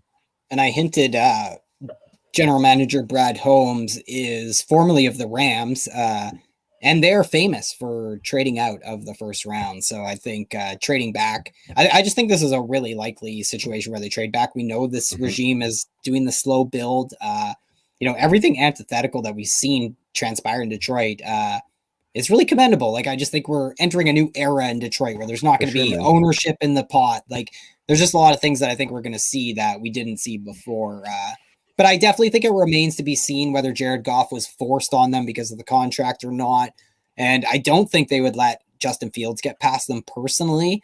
But I do think if there's two quarterbacks on the board, their pick becomes a lot more valuable. And this is definitely where I could see somebody trading up to get to, because of some of the things we talked about with Cincinnati, and Miami might only find a trade Exactly. partner with New England. Like, if Miami at 6 wants to trade, the only team who might be willing to move up is New England. But are they willing to give the team who just, you know, face wash them with a salad full of chewing tobacco for the last 20 years straight? Are they going to give that team a quarterback? I probably Well, don't. and I think the Dolphins are just going to be resigned to the fact that they're enamored enough with Sewell or Chase as being franchise changers at their respective positions that moving back might not necessarily be something that they want to do anymore, since they've already moved back from 3. So, That's what they no, I, like. That's what they must we're have good. thought.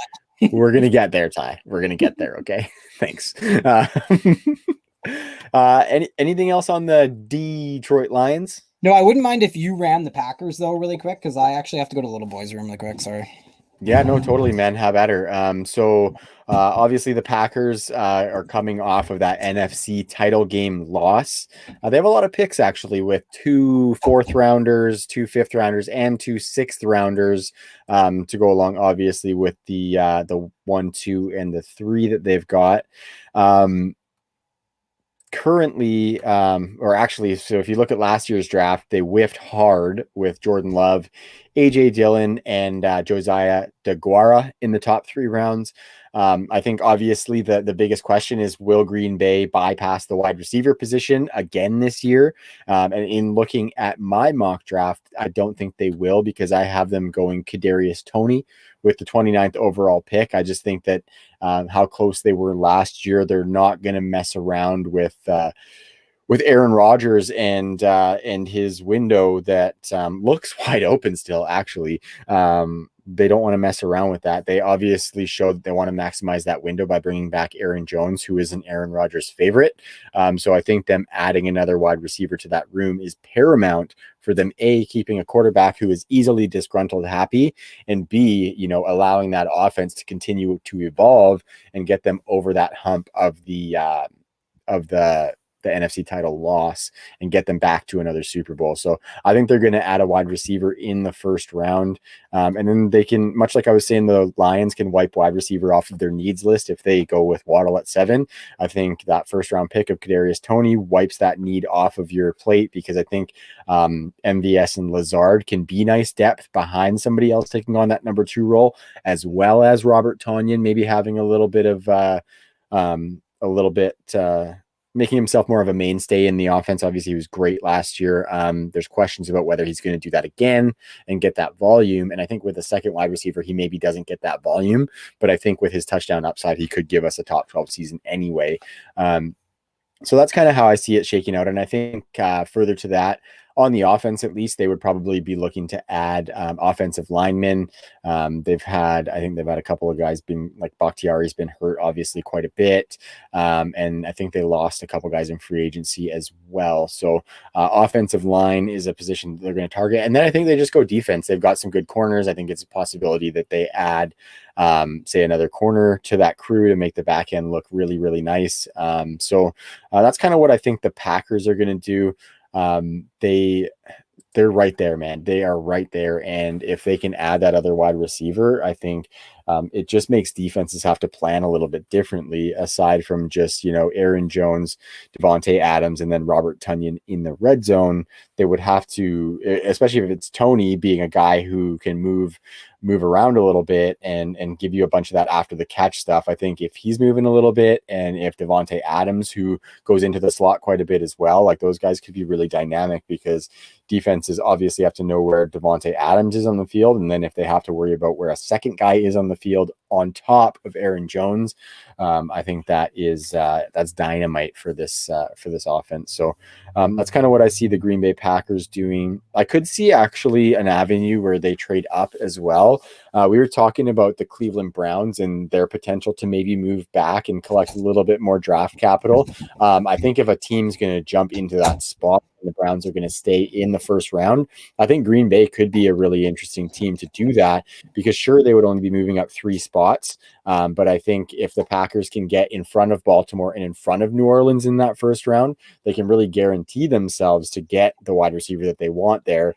Whereas there is a distinct possibility that Baltimore and New Orleans, although I don't have that in my mock, I think there is a possibility that 27 and 28 with Baltimore and New Orleans could be wide receiver. So Green Bay moving up a couple spots to that Cleveland pick, who we talked about moving back, I think is potentially a possibility if they want to make sure they net that guy that can take this offense to the next level. Ty, so I've been rambling for 5 minutes on the Packers. Do you want to polish off your thoughts on what they do? I just want to know who you took for wide receiver. I got Kadarius Toney going there. I got Toney there. So in the second round, I have Green Bay taking Tylan. Oh, in the third round, I have Tylan Wallace going to Green Bay. Really? You think he goes back to the third round? I'm not sure if he makes it back to the third round because might go in the fourth or fifth round, to be completely honest. Really? I think he's like those are a big deal to people.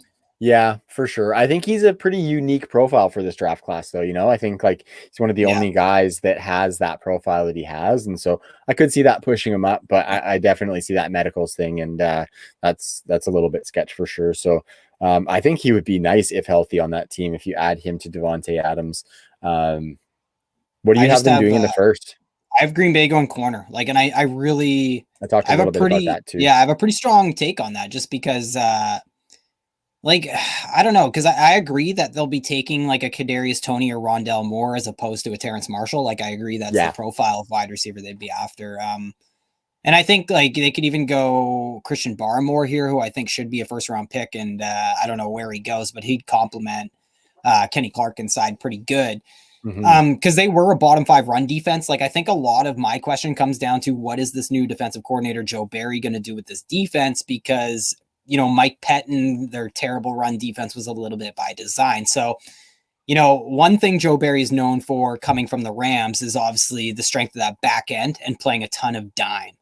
That is what the Rams are known for, is few linebackers, lots of DBs. So if we expect more DBs on the field in Green Bay, fewer linebackers, I think corner makes a ton of sense. Asante Samuel Jr. is who I went with, who a lot of people love. I loved his dad. I'm sure you did as an Eagles fan. Yeah. And so with this pick, I think Green Bay, they upgrade on the outside over Kevin King and Josh Johnson. So now they would have Jair Alexander, Asante Samuel on the outside. They would have Chandon Sullivan in the slot, manning the slot. And, you know, Joe Barry has the adequate depth to play like 25% nickel if they want. And I just think they can highlight the strength of their coverage, right? And that could allow Green Bay to just rush 4, because they rushed 4 over 70% of the time last year, a top 10 number in the league.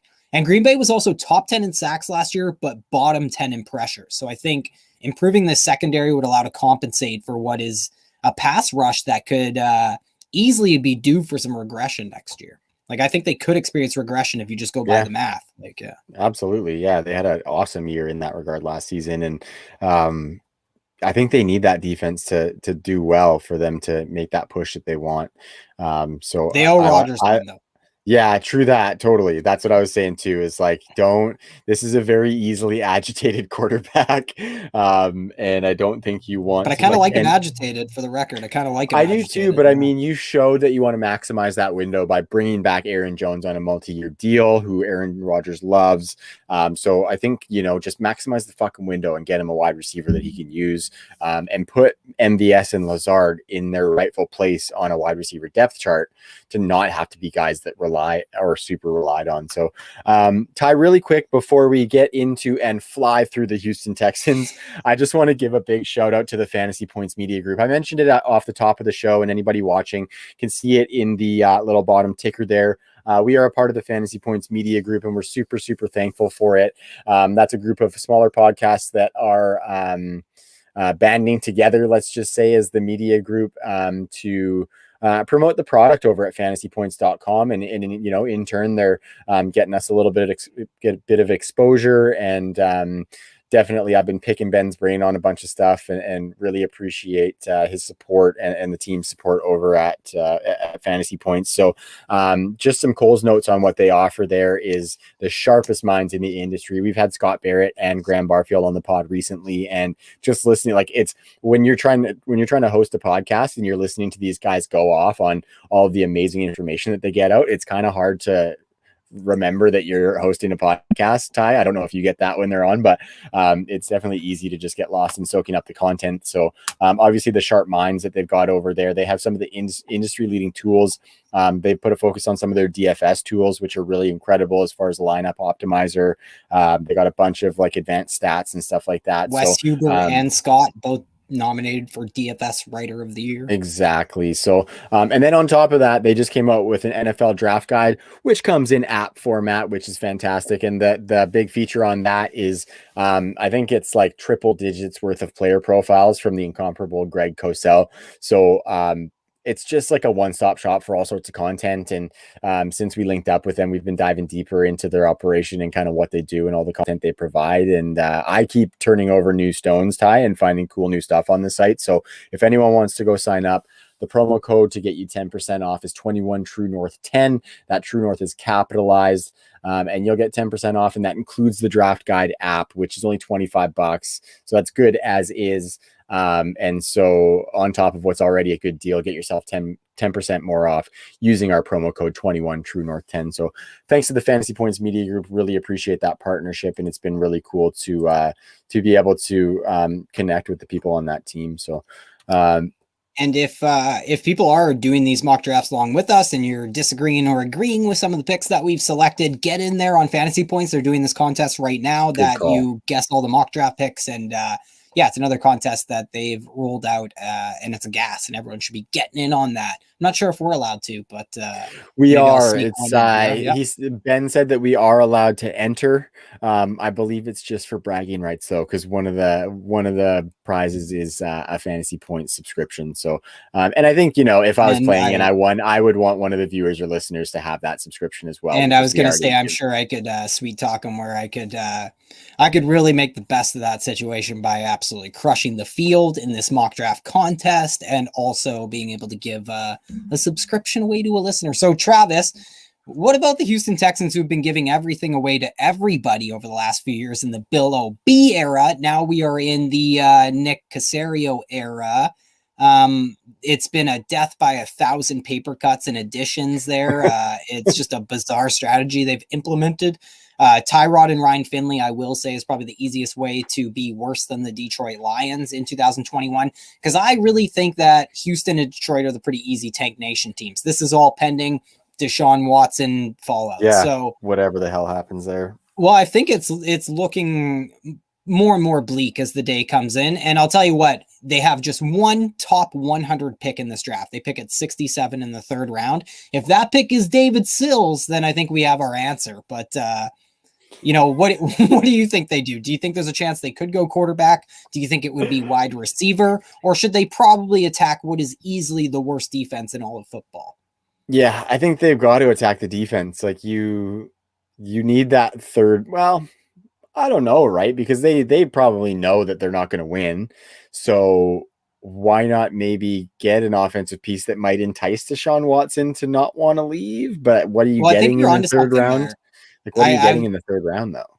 And I just had a thought, because I think you hit the nail on the head there. I think with teams like this, with the Rams, more a team like Houston, who doesn't have a lot of picks, but they are future looking still. We'd probably put an emphasis on high leverage positions. Like it's funny because quarterback is so up in the air. Left tackle might be the single position that they have locked in on that roster for Houston. So yeah, it's a really interesting conversation. But I did want to get that in there, that sometimes with these teams, I focus more on high leverage positions. So maybe they double or triple dip on corner or something, and just make sure they lock down that corner position. Totally. I think that's good for the Texans, Ty, and I totally blew it on that Fantasy Points talk. I do want to mention that we have a contest going. What? Probably the the best advertised contest you've ever seen, ladies and gentlemen. It's basically sign up to Fantasy Points using our promo code. Show us proof that you did so, and do it by the end of the draft.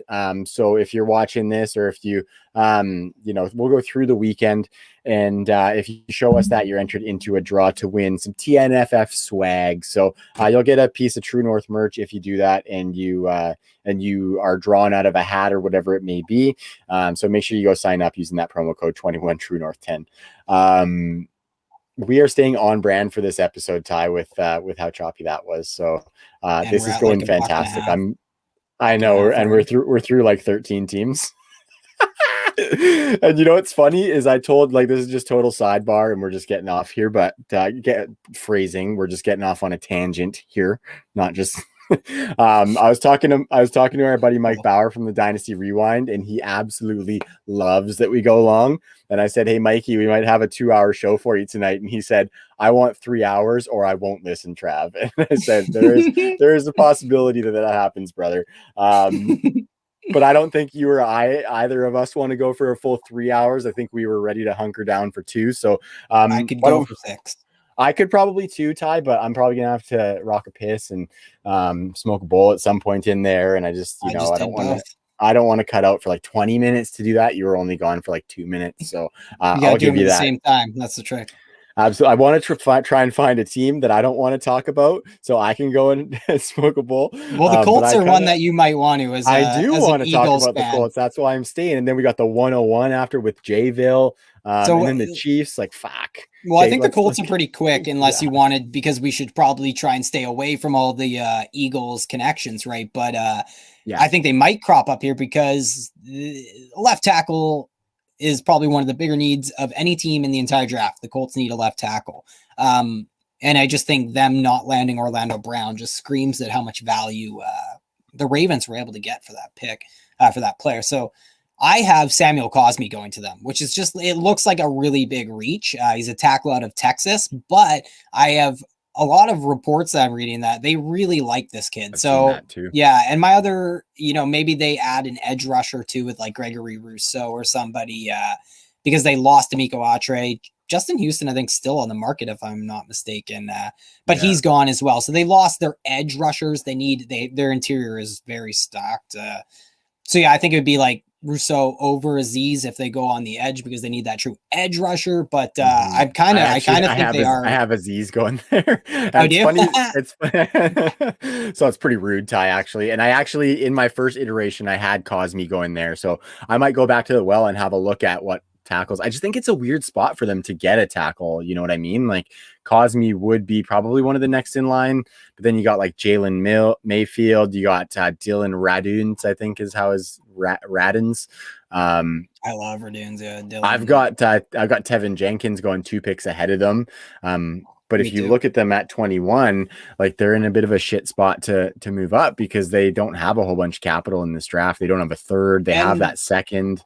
They're not going to want to trade their first next year, I don't think. So, and we saw them move up for, like, trade their first round pick for DeForest Buckner last year. So I can't think that first round pick could be the Eagles if Carson Wentz plays 75% of the snaps or 70% and gets them to the playoffs. So they might not even have a first round pick to move up with. So I wonder how that works if they were to, like, they can't trade that pick right now. They can't trade that pick right now. It's a conditional first rounder. That's why they call it like a conditional first. Yeah. So they can't do it.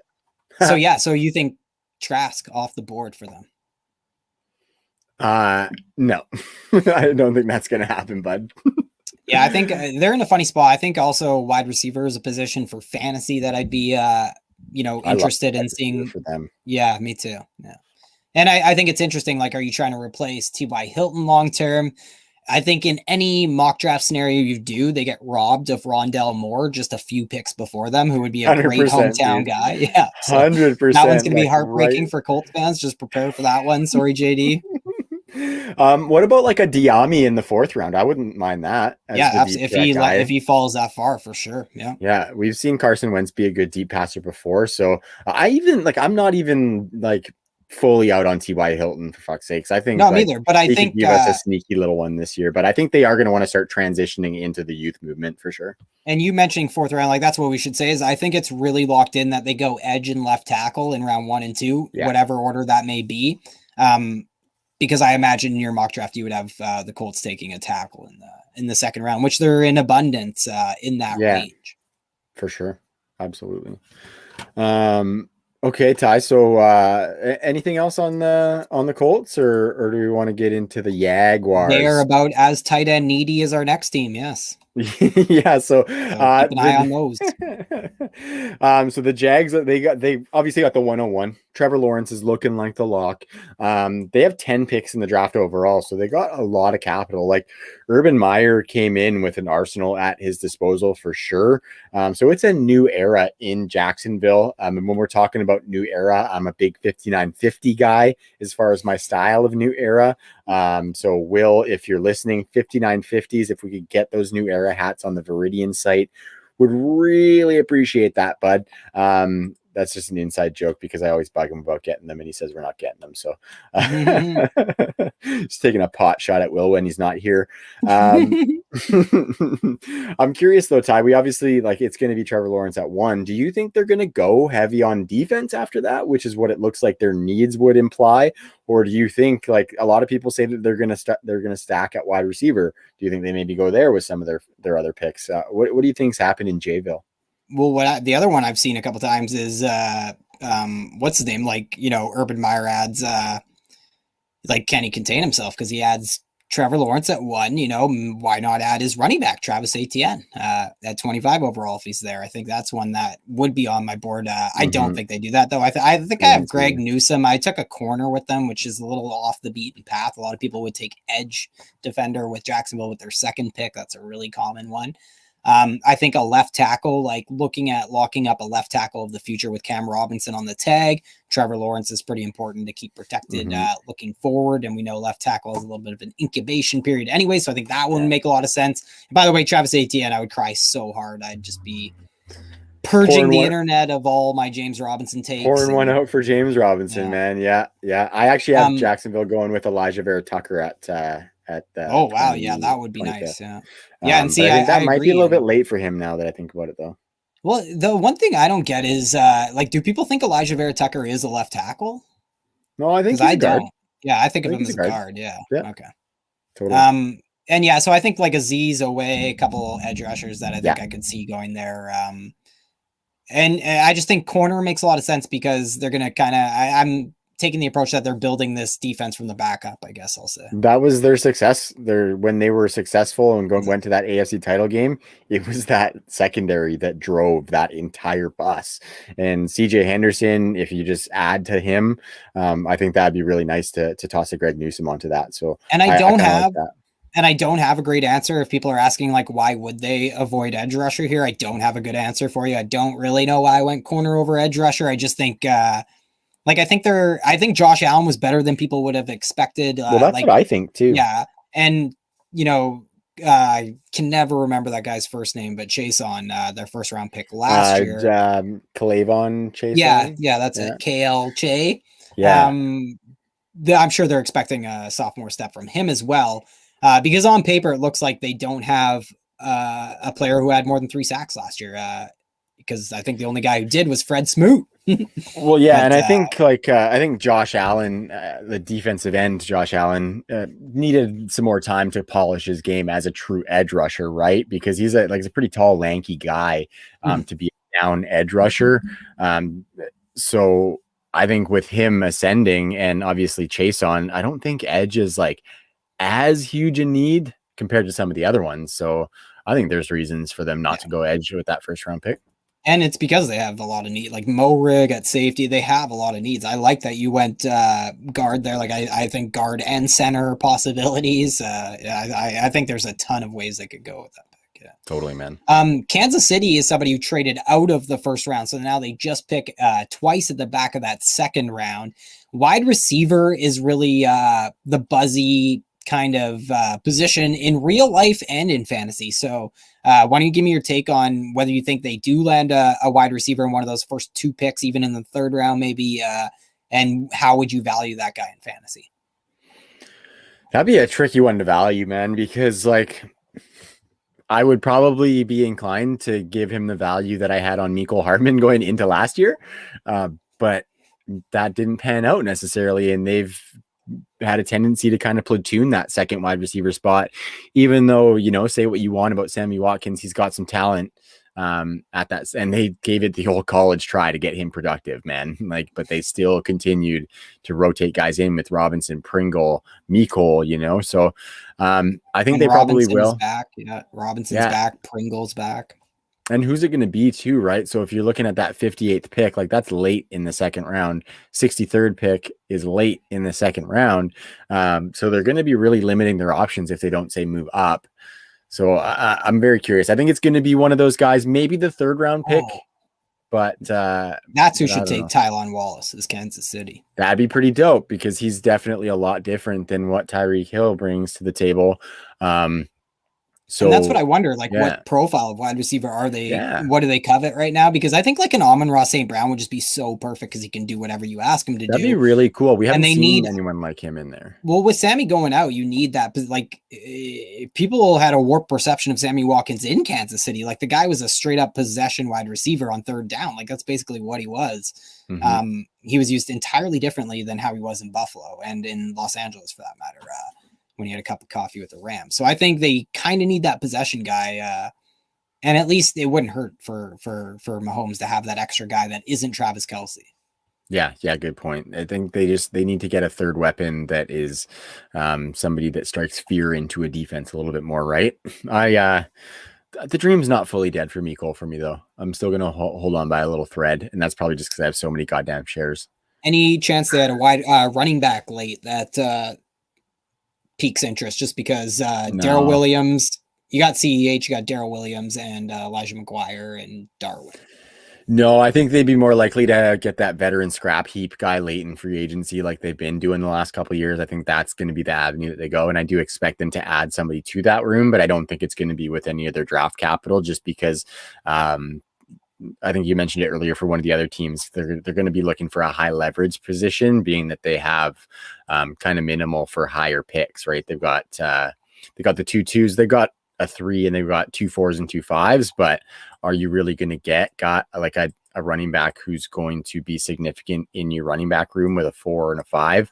Ty, I will note that your running back hit rates would say no. Boom! You like that? You fucking like that? Thank you. Yeah, it's a good point though. Like we talked about some of those running backs going round 1 and stuff, and draft capital is a big one. Like if a running back, we're trying to identify running backs who are going to go in the top 3 rounds of this draft for sure. And you know, maybe by the end of this, we can mention if we really see any going in that top 3 rounds or who we have. Because I did my top 3 rounds and I didn't have someone like Chuba Hubbard going, for example. Right. But I did have people like Ramondre Stevenson, Trey Sermon, guys like that going. So right. So you hate Chuba Hubbard, sweet. Pretty much, I do. Right. Like outside of the Jets, like he needs to land in the Jets, or I hate him. Yeah, I like that. Ty, the Raiders are going to be the team for me that I duck out for a quick break, buddy. I'll be right back. Flow the Raiders. Sure. If you're done on the Raiders, just roll into the Chargers too, my men. I'll be back shortly. Yeah. So the Raiders, you know, there's a lot of ways they can go as well. And I kind of besmirched the Dallas Cowboys. I think I took a shot at the Houston Texans. The Raiders are right up there for the worst defense I can think of.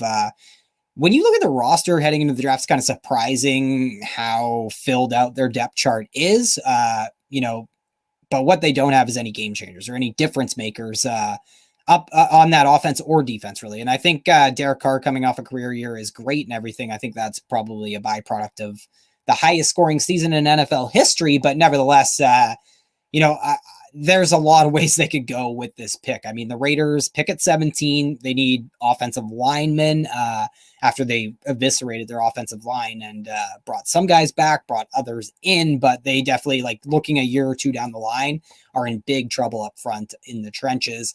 Cornerback is obviously a huge need. One of the worst teams against the deep pass last year with the Raiders. Linebacker is a pretty big need.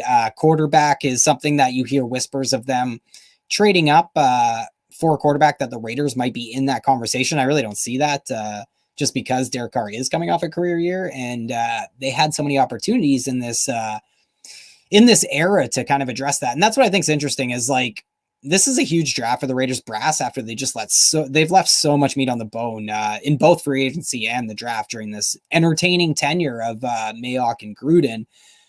So at 17, they might have guys like Micah Parsons, like some of these athletic linebackers might be on the board. I think cornerback is possible if one of them fall.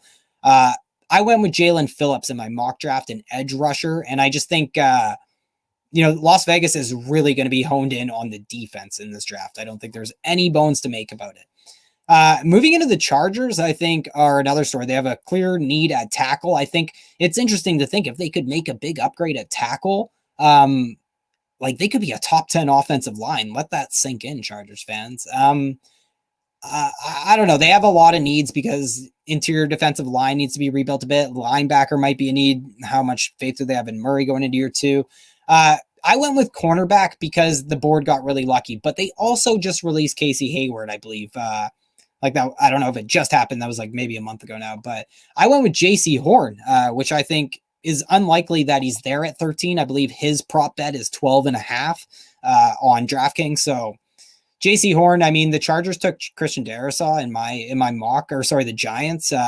So Christian Darrisaw is somebody that I really could see going to the Chargers, but I think they wouldn't be able to pass up on JC Horn. Just think of the speed element that JC Horn brings.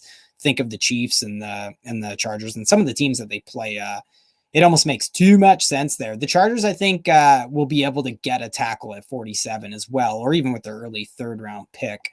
And they have a second 3rd round pick inside the top 100 as well. So there's 2 3rd round picks for the Chargers. And I think there's an interesting debate because a lot of mocks have them going as wide receiver, but I think tackle and corner are just such glaring needs to, you have a defensive head coach coming in after that underwhelming hire that the Chargers made after getting rid of Anthony Lynn, much to our pleasure, but not bringing in Brian Dable, Joe Brady. Any of those guys, I think, would have been a better hire than what's his face coming from the Rams defense there.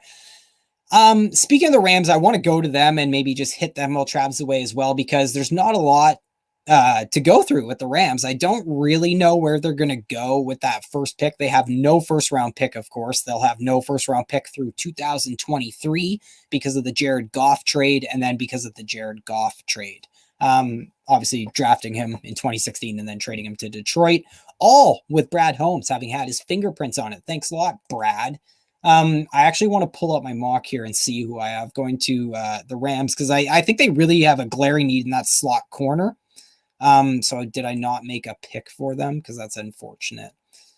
So what I would look at if I'm the Rams is a cornerback, probably. That offensive line is something that I've been saying they should start rebuilding for a while now, but they haven't really done that. So I don't know what they're going to do there.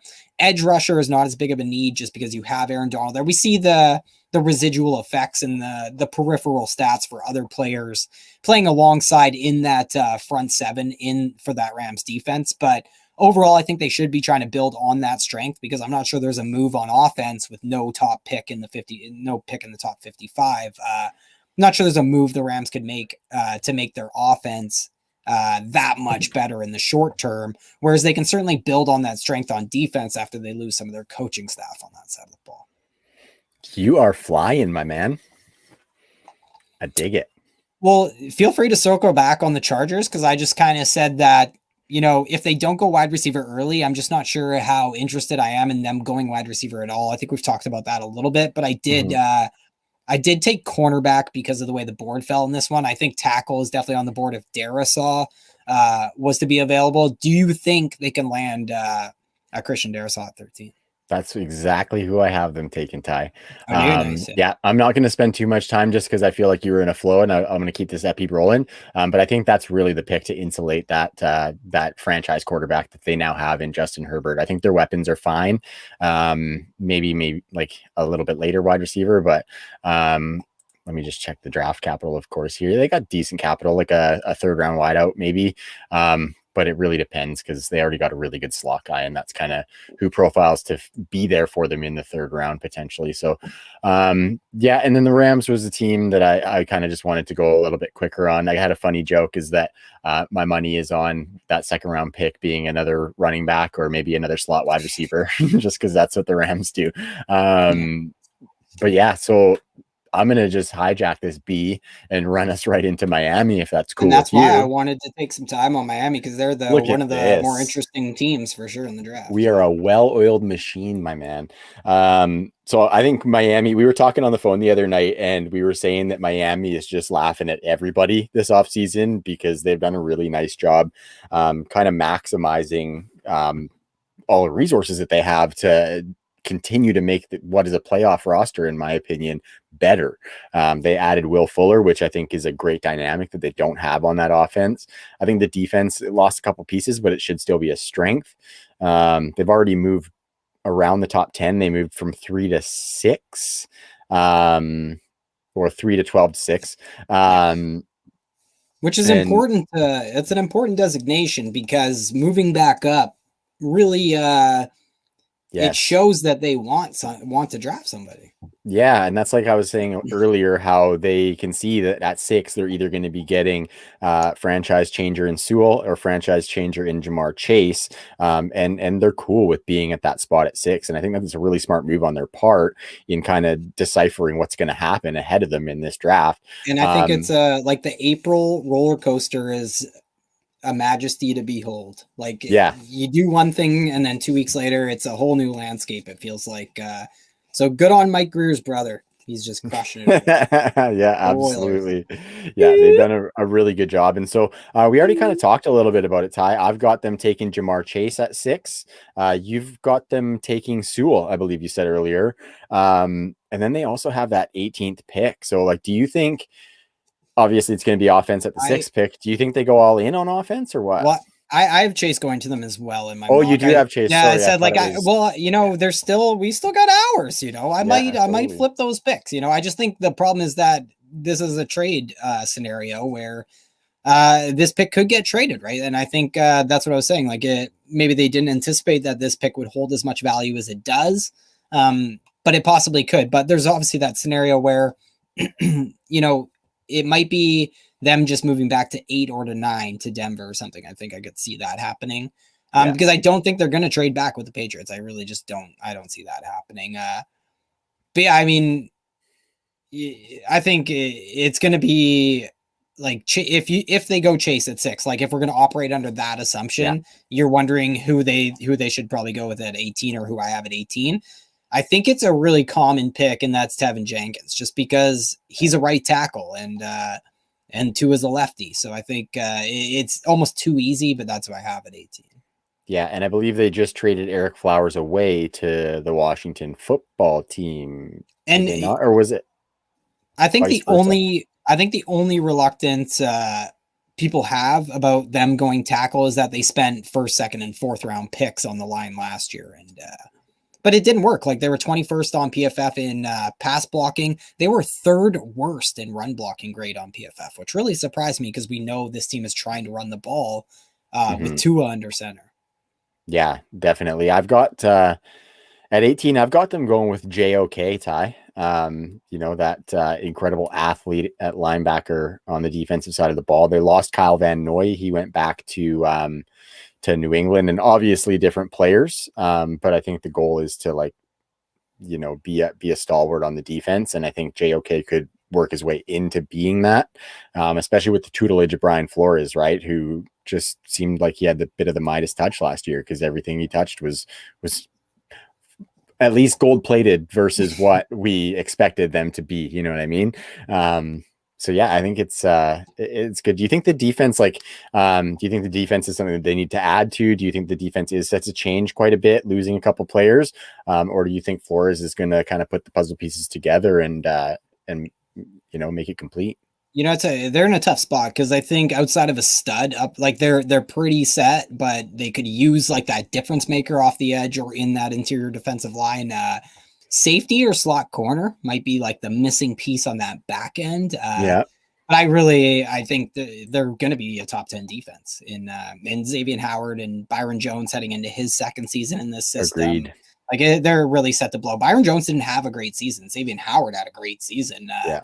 So if Byron Jones can raise his level of play, they're going to have two shutdown corners, and that's going to be really interesting to watch them going against some of these guys. And I think they have needs on offense too. Like I think they have a wide open draft ahead of them with a ton of freaking picks, right? And a lot of maneuverability inside the draft. So I think they should really, really be focused on the offensive line. I think they should add a tackle, a guard, and a center in this draft. I don't care how much capital they put into it last year. I don't care how much faith they have in Isaiah Wilson or whatever. I think they should be really honed in on that offensive line. Behind that, then I'd start looking at like wide receiver and, safety slot corner, and then that interior defensive line and edge. Tight end, I think, is on the table too. I think running back is like one of the least needed positions there. It's funny because perception in like the community and with people has them taking Najee Harris at 18 probably a majority of the time, which I just think was Josh Jacobs. Yeah, like we talked a lot about that this offseason. Wes Huber really we've had people on who are plugged in. I really don't think they're going running back in the first couple of rounds, even with all those picks. I don't think they need it either. And so I'm thinking, hey, Ty, that accidental auto pick in that best ball draft that we did that took Myles Gaskin in the 5th round for me is starting to look a little bit better, buddy. It's starting to look a little bit better. So I might get off scot-free on that little auto draft fuck up there. Like, who do you think they'd be looking at for running back if they had a running back?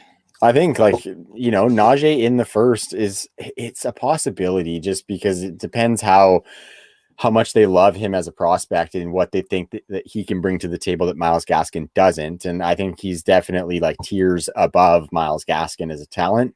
But I think like if we're looking at the running backs don't matter movement, Myles Gaskin is a sufficient running back. And he showed that last year that he can do it and he can do what they want him to do. Like they trusted him in the red zone. You had some really good stats about the red zone work for him and even Salvon Ahmed, right? So, and Jordan, they're all three of them were top 10 in red zone touches last year. But if sorry, I keep interrupting you. No, it's good, man.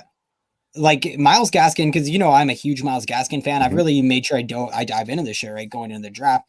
And I'm not in take lock mode here. I recognize the shortcomings that he has. He was 3 for 8 converting at the goal line inside the 5. So maybe he's smaller, right? Like Myles Gaskin is a tweener back. That's the issue we have with him. And that's why I think Najee Harris does make some sense, just not at 18. That's just crazy. I get that. Like I've said that Miami's been in this conversation in the past, being mocked the first running back off the board. And I recognize that they're also in a better position to compete as a football team now, which is when you want to be adding in a running back. I just think they can get a Trey Sermon and like pick 80 if they want to, or no doubt, or even Stevenson. Pick 50. Even pick 50 if they wanted to go Trey Sermon at pick 50. I wouldn't even hate that, even though that seems a little bit high. I think 80 something is that money spot. Like I think we're going to get a lot of position players pushed up into that second round.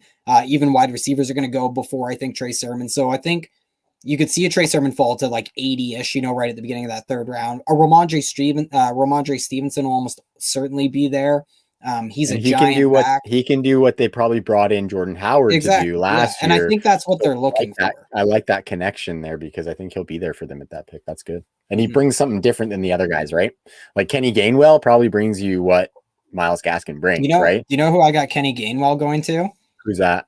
2 teams from now, the New England Patriots. Really? Yeah, see, I'm not that deep. I'm not that deep into my mock. Like I probably won't go that deep either. So I could only speculate at where I might have them. I squeezed Miami into the 3rd round for nice. Just for you. That a guy. I appreciate that. I really do. Where to? The Giants. I have the Giants. Sorry just for me, hey Ty, just for me. Yeah. Miami, just for you to the fucking Giants, Trav. Dude, I actually have quite a bit of Slayton and not a lot, but like I have 10 to 15% ownership in this bowl. I got some Slayton for show. Do we want to move into Minnesota or you got some more on the Dolphins? No, I was gonna go into the Vikings there. Go for it. Sounds good, man. Yeah. Well, I mean, like this is an offense that is, another target funnel. So I personally don't see them going too hard as far as pass catchers. They do have 10 picks to work with, no second rounder. They've got the first rounder, 2/3, and 4 in the fourth round. So Miami's in a really, or Minnesota's in, fo. I was trying to think of a rap line there, but I came up blank. But that would have been a killer spot to just fucking drop. There's something fire. from Bitch Please too. Came in the back door, hit him with my fofo. Yeah, hit him with the fofo. But it's we know it's a gat. We know what's up. We were talking about Minnesota. I think Minnesota needs a gunshot off the edge. I think that's where I have them going in round 1. Yeah, but a lot of people have wide receiver there, Trav. What do you think of getting Adam Thielen? You said you're not sort of on that. No, I don't like them going wide receiver at 14. I've got them going Caleb Farley at 14, actually. Just we know Mike. Ooh, I like it. Mike Zimmer likes DBs. Yeah. Sully's he didn't like it one bit, Trav. He doesn't like that play one bit. Yeah, fuck Caleb Farley, Dad. No. Injury prone. Yeah, totally. He's a back enemy. The doctor says really quick, we've mentioned Caleb Farley about 5-10 times already tonight. He did contract COVID. He will not attend the NFL draft, just in case people missed that. Nice little tidbit just to show Ty how plugged in you are. And I actually just want to take a minute now that I say that just to toss a little appreciation your way, because a lot of this content comes from all the digging and research that you do. So I can't take credit for the even all the stuff that I'm putting out there. I appreciate how prepped you have us for these pods, and I think that's going to spill over into our draft live stream. So just a little shout out to you for all the work you do on the show, buddy. No, I like making the all-in-one stop for myself, and if I can share it with my good buddies, it's all the better. Yeah, and while you like that, I know you hate awkward compliments on the live stream. So I think if Minnesota's going to add anything for the offense, Ty, I think it might be to the offensive line, but not wide receiver. Definitely. They need to address the offensive line big time.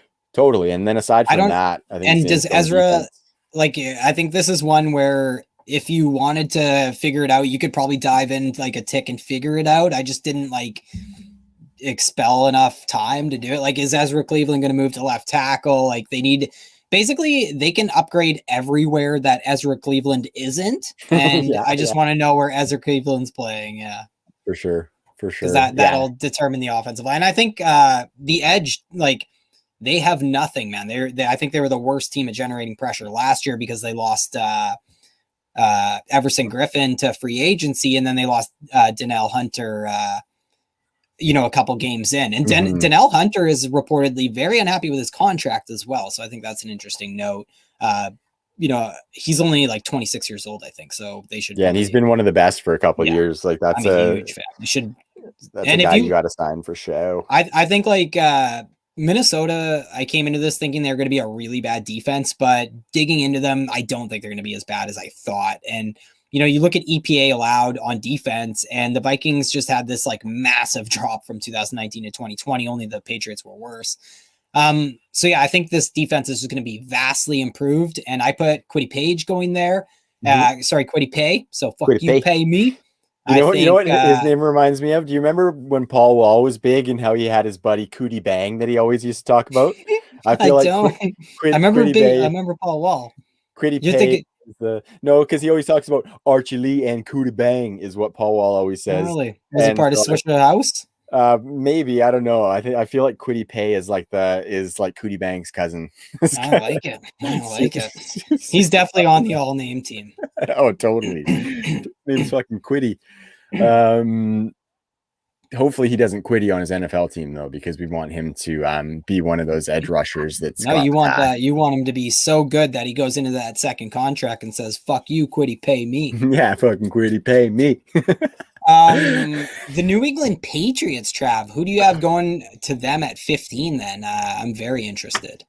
Okay, this is a little bit of a hot takey pick, actually, Ty. Oh, so is mine actually for the Patriots. A lot of a hot takey pick. I've got Mac Jones falling to them at 15, Ty. We were talking on the phone, and I was saying, or the other day, and I was saying I got the Patriots trading up to 8 for Carolina after the Darnold move. So the Patriots move up to 8 in order to go and get that quarterback. And I had them taking I think it was Justin Fields at 8.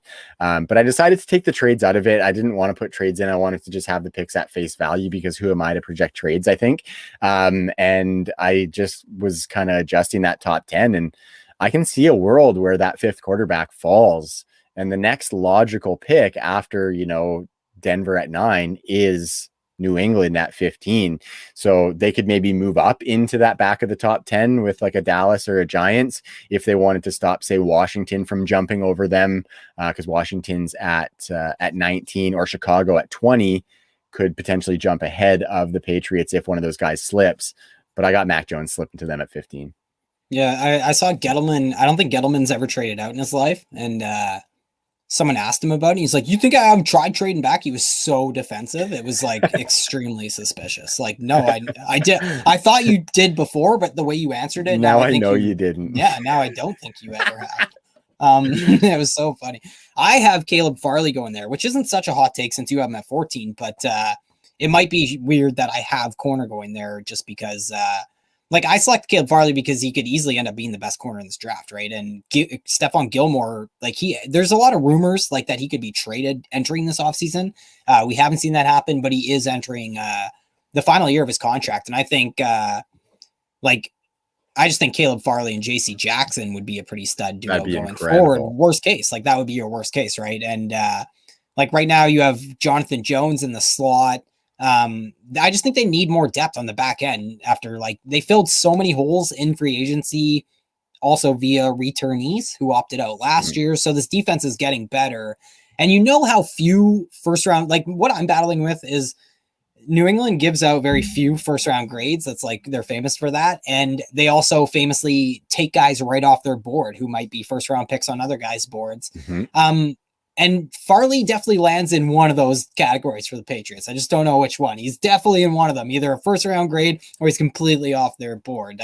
Totally. But I kind of lean into him. Like he's the guy who needs the backiotomy and everything. But I just think, you know how important the cornerback position is in New England. So yeah, I just think if they lose him, Micah Parsons is a pretty commonly mocked guy here. I just don't get that pick either. Like I think, corner's been mocked to New England like under 10% of the time on grinding the mocks. And I just think, New England had 7+ defensive backs on the field last year, 54% of the time. That is insane. God. 7+ defensive backs on the field more than half the time. So I just 7+. Yeah, it's insane, by far the most. So I think defensive back makes a lot of sense. Like maybe even in a trade back scenario, they take that Morig kid, but I actually have them stealing Grant.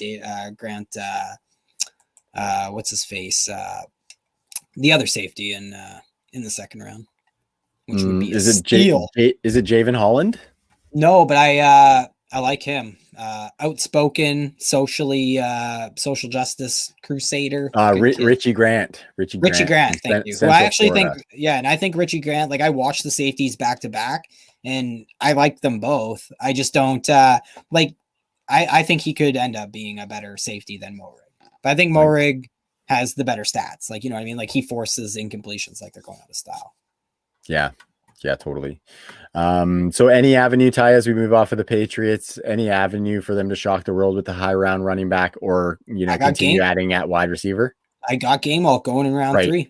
That's right. Yeah, I think they, James White re-signed there, so signing Gainwell along with him would be interesting. I don't think he signed a long deal though, so I don't even think he's like, and I think Gainwell is kind of like a new era Bill Belichick. Like he could do a little bit of what he did with James White, a little bit of what he did with Burkhead with Gainwell, because I think they might already have like James White's replacement could be JJ Taylor. I'll be wrong on that. That's someday maybe, but until then, I'm not wrong about that one. Yeah, you're still right. So, I don't even necessarily. I think it's like more of a luxury pick, and I think Bill just wants to they're not going to have a ton of needs come third round on that defense unless they want to keep adding depth or go back on that offensive line. But yeah, Sony Michel contract year, basically they have Damian Harris on the roster next year and JJ Taylor. Totally, and I think it would be a good lightning thunder with Gainwell and Damian Harris going forward. For sure. I like that too. I really like that. So should we get moseying into the Nolan Saints? All right, let's do it. So I think, I would say probably the first burning question for the Saints is the quarterback position. We haven't talked a bunch about what we think they're going to do in the draft, though. They pick at 28. And it's funny because a lot of these teams have come up kind of naturally in conversation as we've been talking about players and teams, but the Saints haven't really come up a whole lot at 28. And I don't know if that's, yeah, and it's weird. Like maybe Kadarius Toney and stuff like, yeah. Yeah, but like I've got them going for Jalen Phillips on the edge to kind of restock the defensive line because yeah, well, and I think he would be a nice pick for them, and I think that's kind of where I see them targeting is to help out that defense. Who do you have them taking again at 28? So I have them taking I can't remember a steal. I don't have it in front of me. Linebacker JOK. Owusu Koromoa. I really got to learn that name. Yeah, we're gonna fuck that one up a bunch more times before we get it right.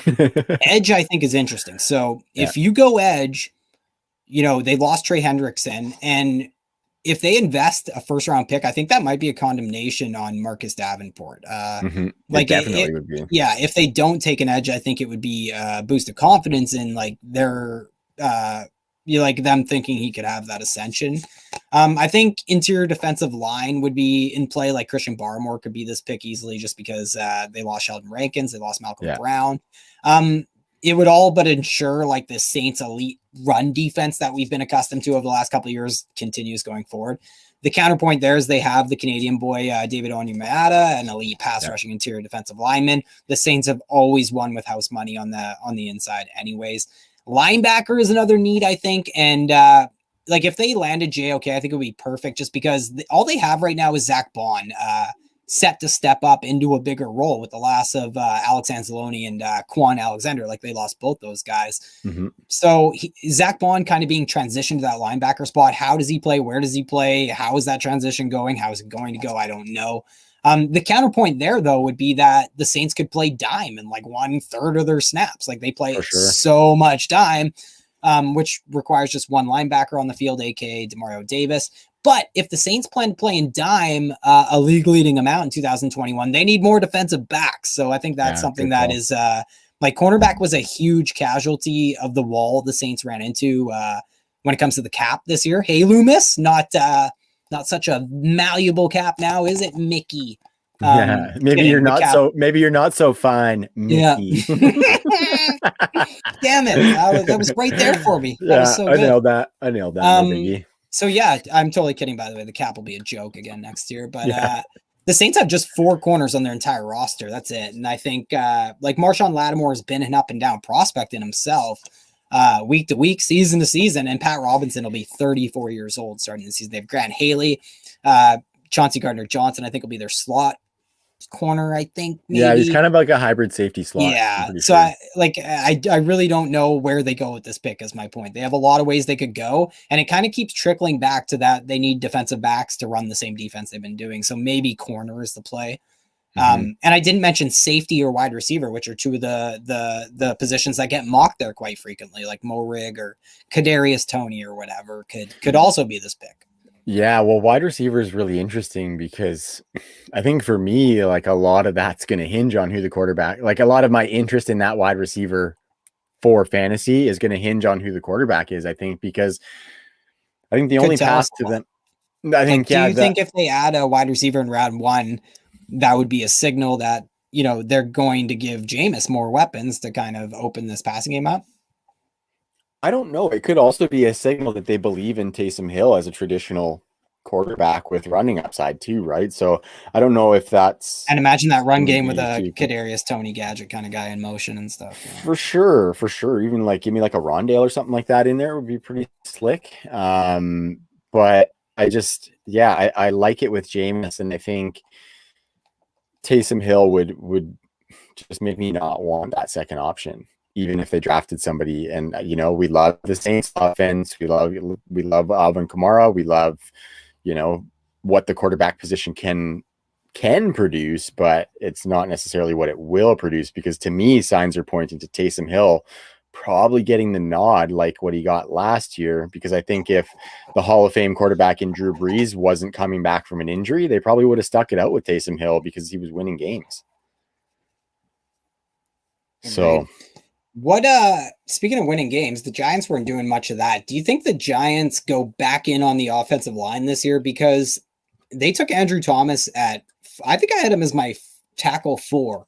And he went 4th overall last year, and it really didn't work out. Actually, he really struggled. He gave up 57 pressures, second most of any tackle, 14 more than any other left tackle. He allowed 10 sacks on the season, the most in the NFL. Yikes. What are they going to do on that offensive line? Yeah, well, actually, I had before I started liking Rashawn Slater to Carolina, I actually had Rashawn Slater falling to the Giants at 11 with the big quarterback run in the first round. But obviously, I said I had Mac Jones falling, so Rashawn Slater moved up to the 8th pick, and I have the Giants going with Kwity Paye actually. And you know, I think they could definitely use the offensive tackle 100%, but I think picking at 11 when Rashawn Slater and Penei Sewell are off the board, Darisaw could potentially go at 11 to them. That's who I have going there. Like, I know I'm Yeah. really high on him, and the problem is that if I don't go Darisaw, I would 100% put Jalen Waddle or Devontae Smith in there. Out of those two players, who do you think would be more likely to go to the Giants between Jalen Waddle and Devontae Smith?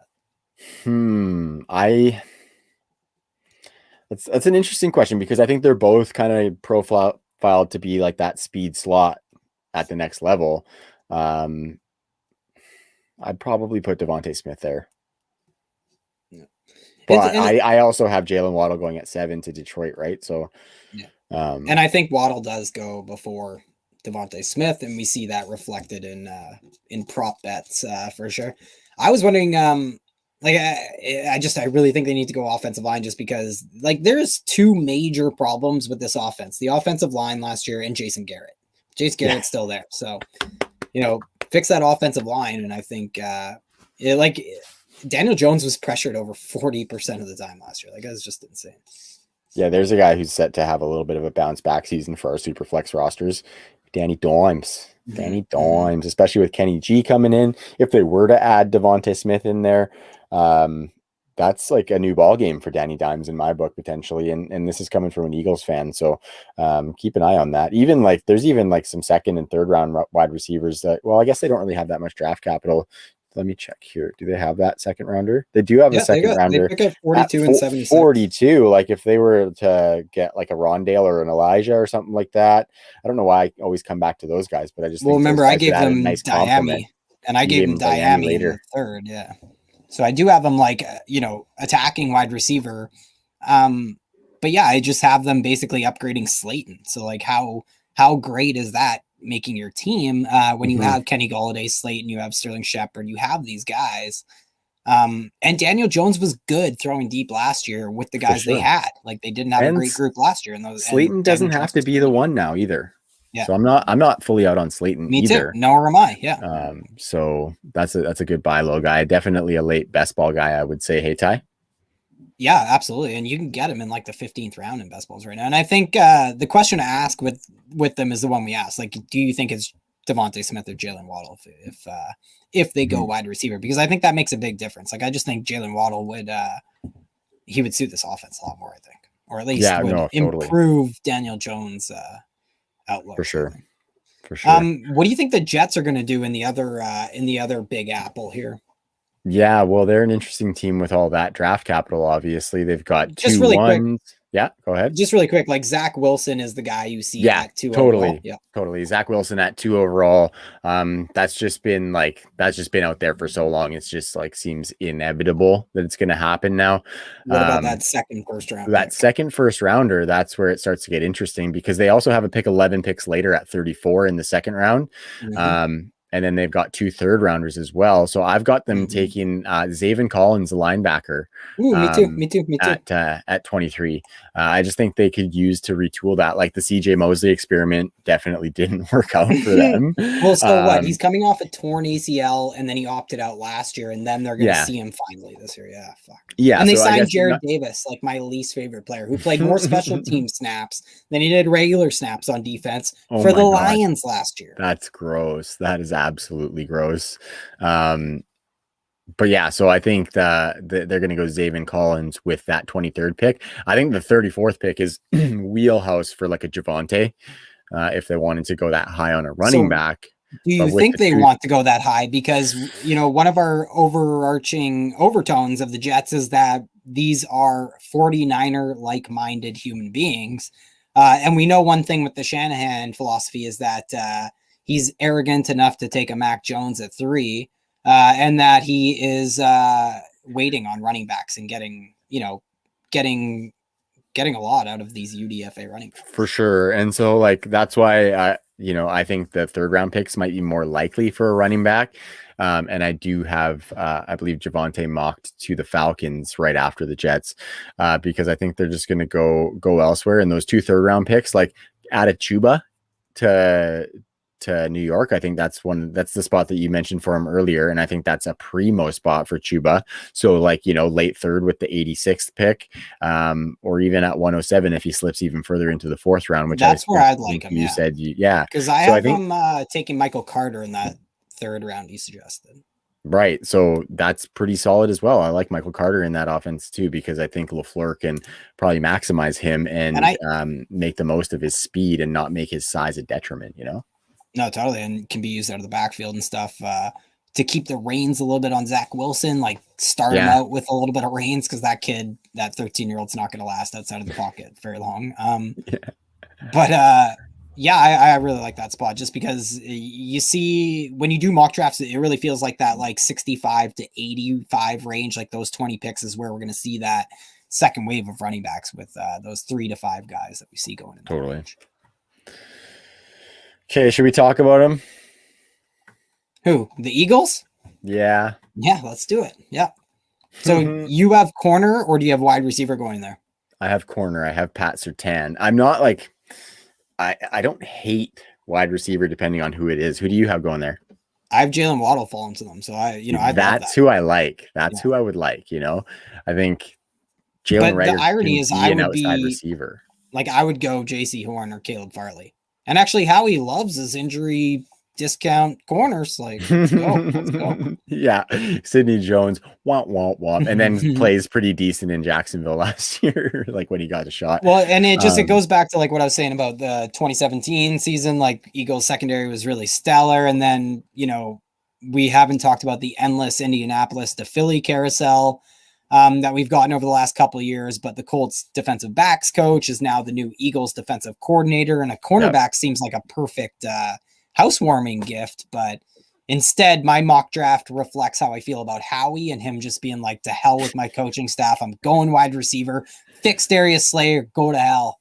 Yeah, well, I think like adding to Darius Slay would be so good for them, because I think with the players that they have on the defensive line, still they can be a good enough defensive line that if you add a good secondary behind them, it'll be a sufficient defense. And that defensive line is not going to be together for a whole lot longer, because they're going to be tearing some more shit up in Philadelphia. So I think they really need to attack that defense, because I think with their offense morphing, like I think they have the pieces on offense to morph into a bit run heavier team with Jalen Hurts, and you got Miles Sanders. They don't have a ton at wide receiver. They have Jalen Reagor. Obviously the cupboards are pretty bare. I think Fulgham should get another shot with what he did last year. And I think Greg Ward's fine in the slot. Like totally. They got Quez, they got Johnny Hightower. Like they have some depth. Yeah. And like how many weapons does Howie think that Jalen Hurts is going to need when he's running the ball a bunch, and when one of their best offensive players is Miles Sanders? So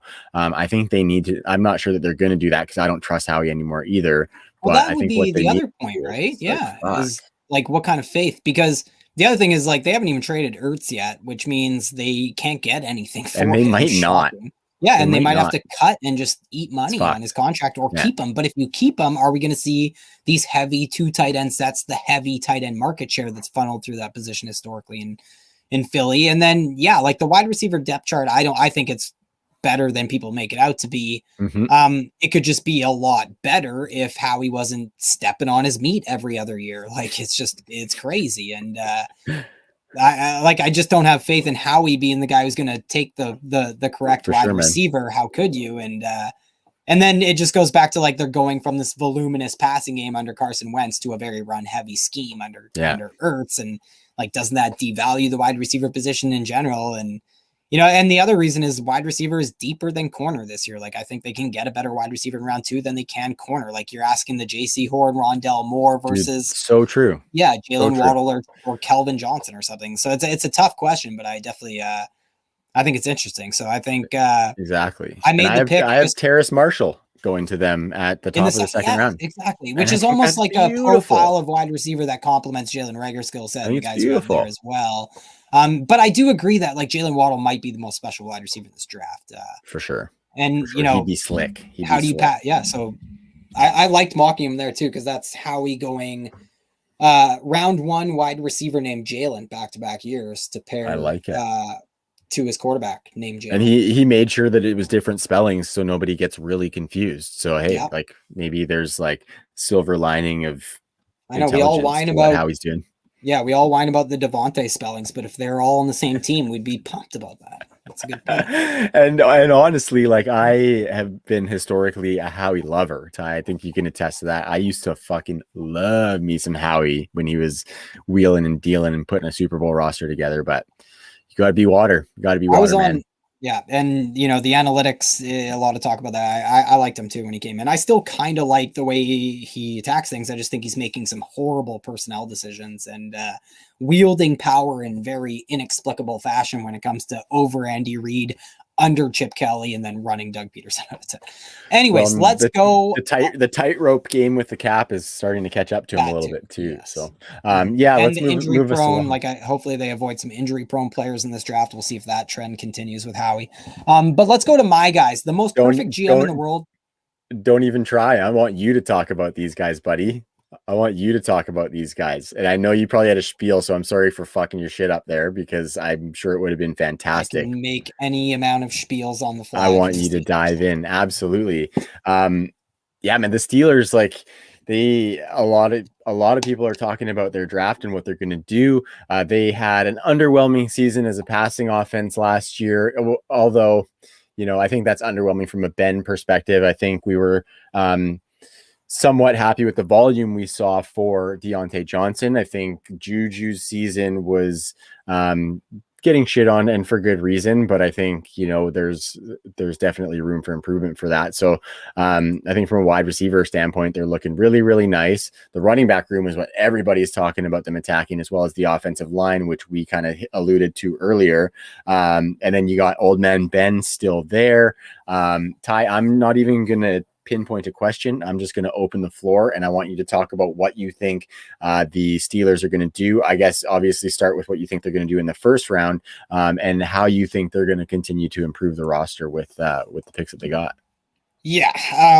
So offensive line is definitely the number one priority. So I'd say offensive line, running back, and cornerback is what the Steelers need to come away with after 3 rounds of the draft. It would take us all day for me to break down my thoughts on the new offense coming with Matt Canada, the reliance on this short average depth of passing and all that.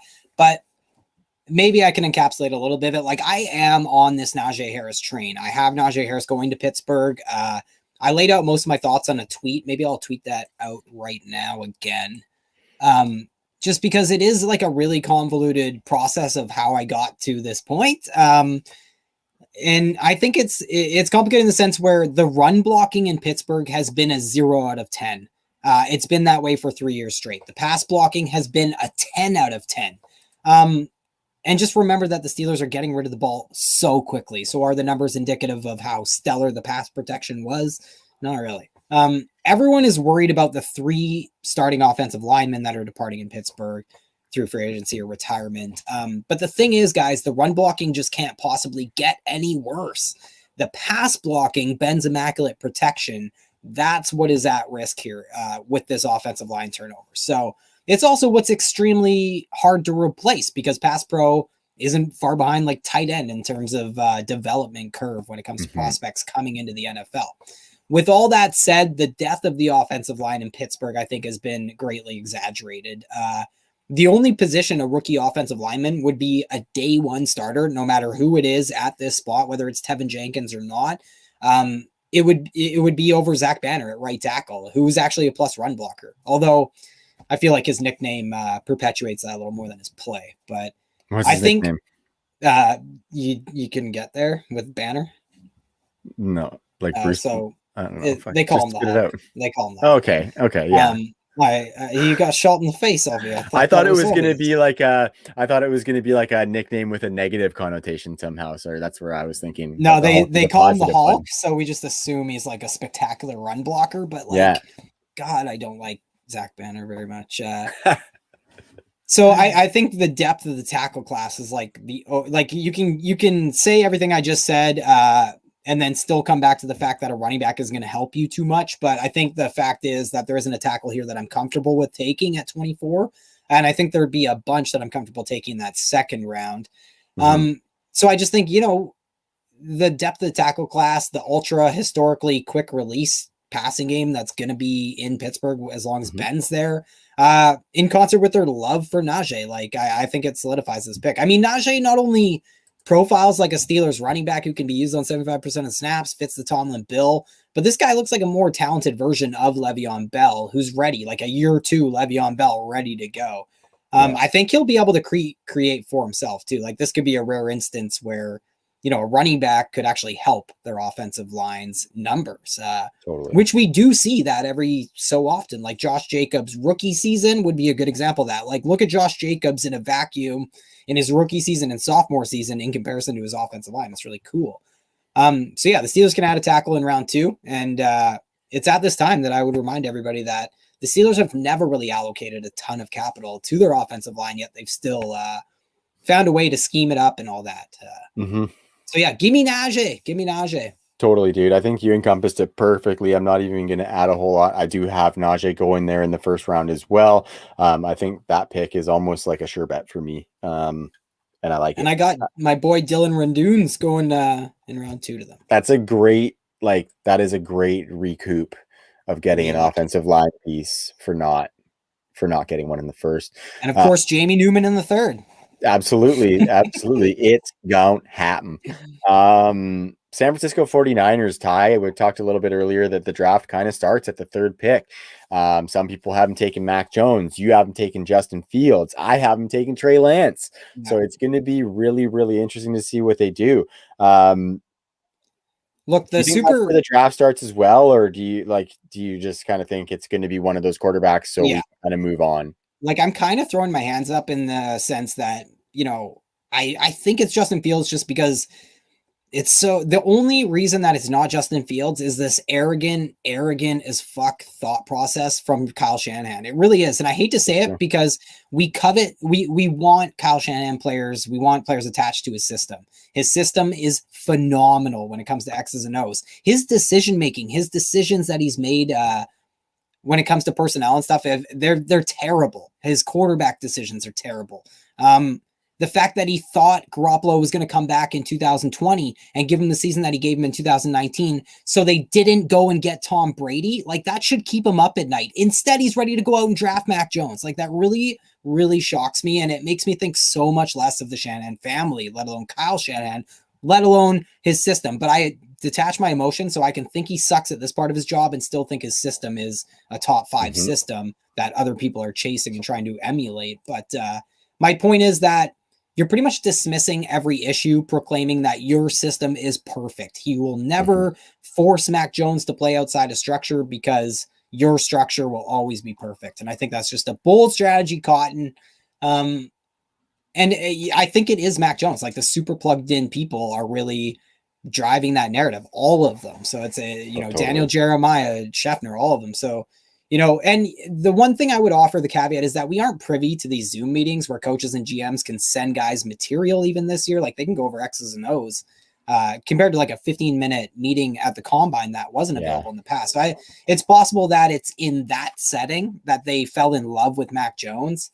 And the thing, I frankly have no answer for the smokescreen. Why wouldn't I just don't get it. Yeah. I got Trey Lance there, and I am not confident in that at all. And I had Justin Fields there before, wasn't confident in that at all. And I think I'm kind of coming around to the fact that maybe it is going to be Mac Jones just because of all the talk that's out there and all the things that they're saying. Like, to your point of Kyle Shanahan thinking his system is God. I think there's a quote of him saying that regardless of who it is, it's an elite situation with Brandon Ayuk, George Kittle, and Deebo Samuel. Think of last year, Which guys. is Like everyone, fuck. well, just think of last year. Like they went with, like they were in on Tom Brady. They were one of the teams, and it was almost the ideal landing spot because they were so ready to compete before their injury riddled 2020 season. And he was like, nah, I'm not going to pay Tom Brady. We can win with Jimmy Garoppolo in my system. Just think of that. Yeah, that's insane. And I mean, they did win with him, decision. but why wouldn't you want Tom Brady? So Over what do you Garoppolo. what do you think happens with Jimmy G then? Because they're going to take quarterback at 3. So what do you think they're doing with Jimmy G? I think the league played it well. Like they're probably asking for a 3rd or 4th round pick today. And, you know, next week, 1 week today, they're asking for a 6th round pick, or they're cutting him a month from now, or they're starting him. I don't know. I really don't know. And it kind of depends on who the quarterback they take. Like, I think if Trey Lance is the pick, then they're more likely to maybe keep Jimmy Garoppolo and have him start off the year. If they think Mac Jones is ready to slot into their system right away, maybe they don't. So I think that's another factor, is who the guy is at 3. I think they should keep him because they're not like contractually obligated to get rid of him. And I don't think like maybe the Patriots would make that play. I don't know. Yeah, there was some talk about that today on Twitter, that the Patriots might be trying to work out a new deal for Jimmy Garoppolo to try and trade for him. So. And that's what I think. Like if that price drops from a 3rd or 4th round pick, then I think he is going to get moved. Yeah, 100%. So the closest team to us geographically, Ty, is the Seattle Seahawks. I don't think we need to spend much time on them because they only have 3 picks total in this entire draft. So with that being said, and them, not likely being able to add a ton to their defense, what do you think that means for the offense? Is Chef Russ going to be forced into the kitchen, or is he going to be maybe demoted to sous chef and the run game is going to be in the top spot? Yeah, I mean, 3 picks in the draft, being picked by the most the dumbest organization in football. I have no faith. I mean, it's pretty much going to be DK Metcalf and Tyler Lockett. Like I think these guys are huge values right now in fantasy. For sure. And who's the guy they brought in? I'm totally blanking now. But they also have Swaim. Is that right? They lost David Moore. Yeah, David Moore. So Swaim maybe steps into that role. The question I would have is, do you think they add a wide receiver or tight end in this group at all? And if not, who is that guy we should be targeting? Like, do you think the running back market share could increase? Do you think Will Disley or Gerald Everett, who's being paired with his ex-offensive coordinator, the new offensive coordinator, Shane Waldron, has history with him? Who are you targeting at cost in fantasy from this offense? Well, Tyler Lockett, $100P. DK Metcalf, yeah. But I've been finding that like there's some guys that I like more than him around where he's available. I think Chris Carson, I think Rashad Penny could be bought for cheap potentially still and could have a role. Like it's not somebody that I'm clamoring to target or anything like that. Yeah, I think they're still looking for a 3rd down back, just to throw that out there. Like they were in on Geo pretty hard. Yeah, and so like when you look at the 3 picks that they have, it's not great picks. The first one is at 56 overall, the 2nd round, and then there's a 4th rounder at 129, and then a 7th rounder. So I think they really need to make that 56th pick count. And so they lost their number 1 corner. Russ wants an offensive I don't think line. A wide receiver is what's going to happen. Yeah, they're in trouble, man. Like when it comes to being the same, like they're going to be in the exact same spot 1 calendar year from now.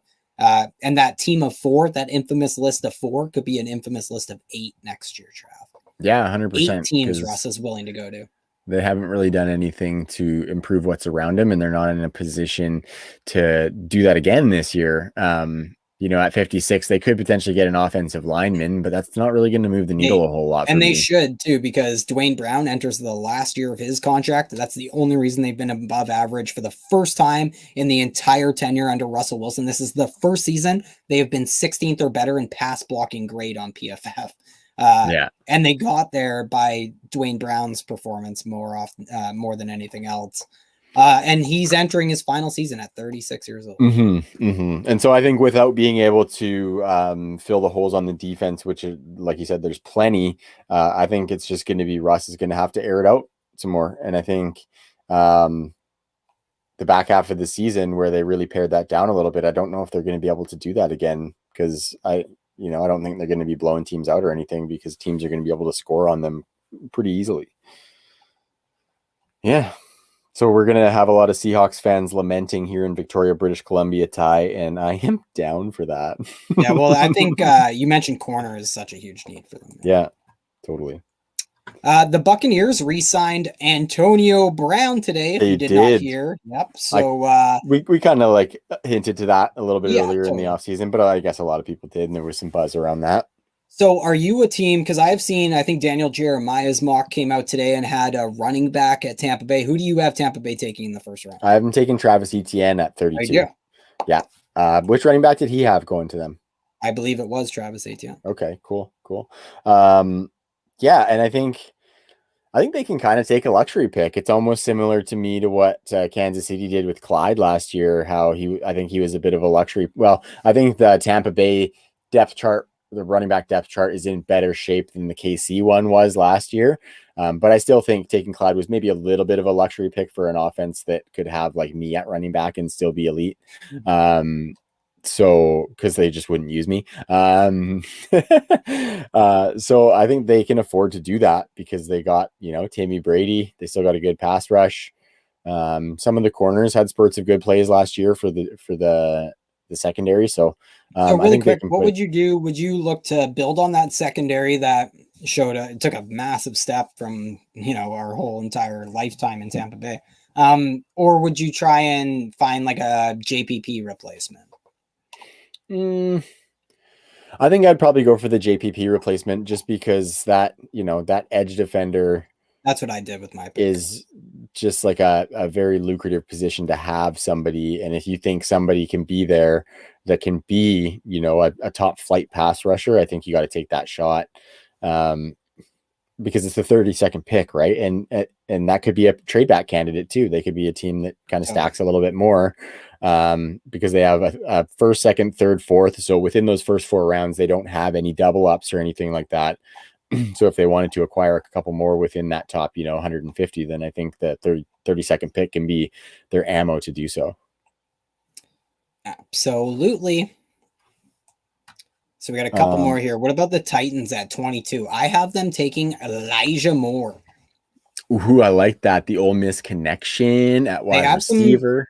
Yeah, exactly. And they have some glaring needs. Like their defense has been just playing bad in the Vrabel era. I got Greg Newsome as the pick at 22 for them. And I think if Greg Newsome goes higher, I think we could even see Stokes drafted this high potentially if they were set on going for a corner. I think this could be a spot for one. But I do really like that Elijah Moore pick, Ty.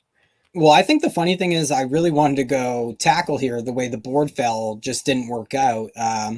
But it kind of builds an excuse for Tennessee to avoid right tackle because they could have some RT PTSD from last year's first round pick. But that doesn't mean that right tackle isn't a huge need for the Titans because it is. But I think adding a pass catcher for Ryan Tannehill and new play caller is kind of the other imperative addition in the early rounds for the Titans. I think Josh Reynolds doesn't do it for you. Well, I think it's interesting because he factors in, right? But they lost Corey Davis, Khalif Raymond, and Adam Humphries. Also losing Jonnu Smith, like it's just Anthony Ferks or Jeff Swaim there. So that's why Rashad Bateman's a pretty popular pick here. He's the second most mocked player per grinding the mocks, I believe, because he can play all 3 positions at wide receiver. And between him and Josh Reynolds, like I think they really would have addressed their wide receiver room. And, his stock is dropping a bit, Rashad Bateman, because he had a bad pro day. The measurements, the 190 pounds, but it was due to having a pretty bad bout of COVID. So make sure to do your homework on that one, everybody. But who brings a perfect dynamic along with all those kind of compliments I was paying to Rashad Bateman is Elijah Moore, whose stock is kind of elevated while Bateman's has dropped. And the Titans have met with Elijah Moore. He brings that, sub 4.4 speed, underrated versatility. Like putting aside the polarizing debate of whether you think Elijah can play on the outside or not. This guy can go in motion. He can be the vertical option out of the slot. He can sit in zone coverage, can be electric, maybe add that element to the offense that Dion Lewis was supposed to bring.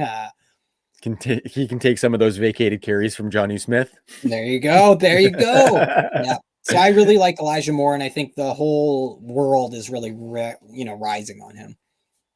I think that would be just like an incredible fit for every reason that you laid out there. And just adding like his profile to AJ Brown's profile really, really stocks those cupboards up nice. And Tannehill can continue to be Tanny Skrills. I actually think there's a Thrill. Yeah. Well, you think there's a lot of what? I just think there's a lot of ways that they can complement him. And I think Josh Reynolds, I really still like the signing just because he can do whatever this wide receiver you bring in can't do. Because I think there's even an argument to make that they could bring in a one-dimensional guy in the first, second, third round, whatever, in Tennessee in the top 85 picks there. So long as he can separate really well, because that's something that AJ Brown, it's the one thing he isn't great at. So if you could have that on the other side, and we know how incredibly it was the catalyst for Ryan Tannehill last year was play action. So that's what they should be focused on. Make sure they can and the wrinkle to that is their offensive coordinator leaving in Arthur Smith. And we talked a lot about that stuff in our previous episodes, our free agency episode, and probably a couple other ones as well. So we won't get deep into the weeds on that. Go back and check those episodes out, because being that we're in the off season, that stuff's still really relevant. So I definitely encourage anybody, if you've missed any of our episodes, I think we got some really good content that we put out over this off season, Ty. So I'm really proud of what we've kind of accomplished and some of the guests that we've had on there. So check out some of that stuff. Yeah. I'm doing it. The last team, Ty, the Washington football team. Just really quick, it looks like there's some things in motion for them to get an actual name, so that'd be kind of cool to not have to call them the football team. Although it's kind of like hilarious that they're called the football team too. But they've got 4 picks in the top 82. So that's some pretty nice little capital for a team that's not too far off, I don't think, Ty. Their defense is ready. See, agreed. But I just want to add one thing. They have a lot of like next year worries, like whether it's that offensive line, like Scherf playing on the tag, like that inside defensive line has 3 expiring contracts. They need a lot of depth on this defense in the near future. I hope that they have a good draft this year, because they are ascending, and in my opinion, pretty clearly the best team in the NFC least. And I just hope that it doesn't all fall apart next year when they, don't have a quarterback, don't have this and that. Yeah. It's going to be interesting. Yeah. So I'm curious, like their first pick is at 19, which I don't think is in position to take one of those top 5 quarterbacks. Do you think they could be in on quarterback? Is that a possibility for them to move up and try and make it happen? I don't think they're going to move up or anything. We've seen these dummies just sit and take Haskins before, like they're willing to let the board come to them at quarterback. So I think like a Kyle Trask or one of those quarterbacks in round 2 or 3 is more likely, especially because I think they're going to end up with either a really good value where they're sitting, whether like I ended up mocking the Micah Parsons here just because like it's great what they got from John Bostic last year, but he's entering the final year and I don't know if you can expect that going forward.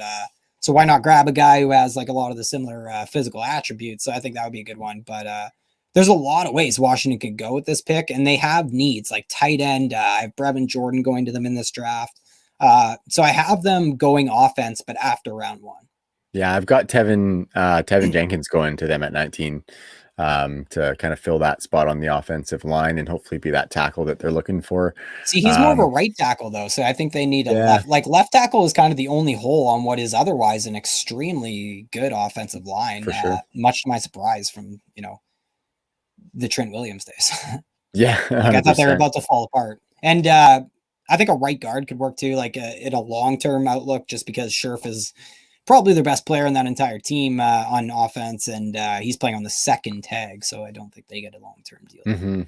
And then you have all that depth, like they have a bunch of decent interior defensive linemen, and a whole bunch of them are expiring too.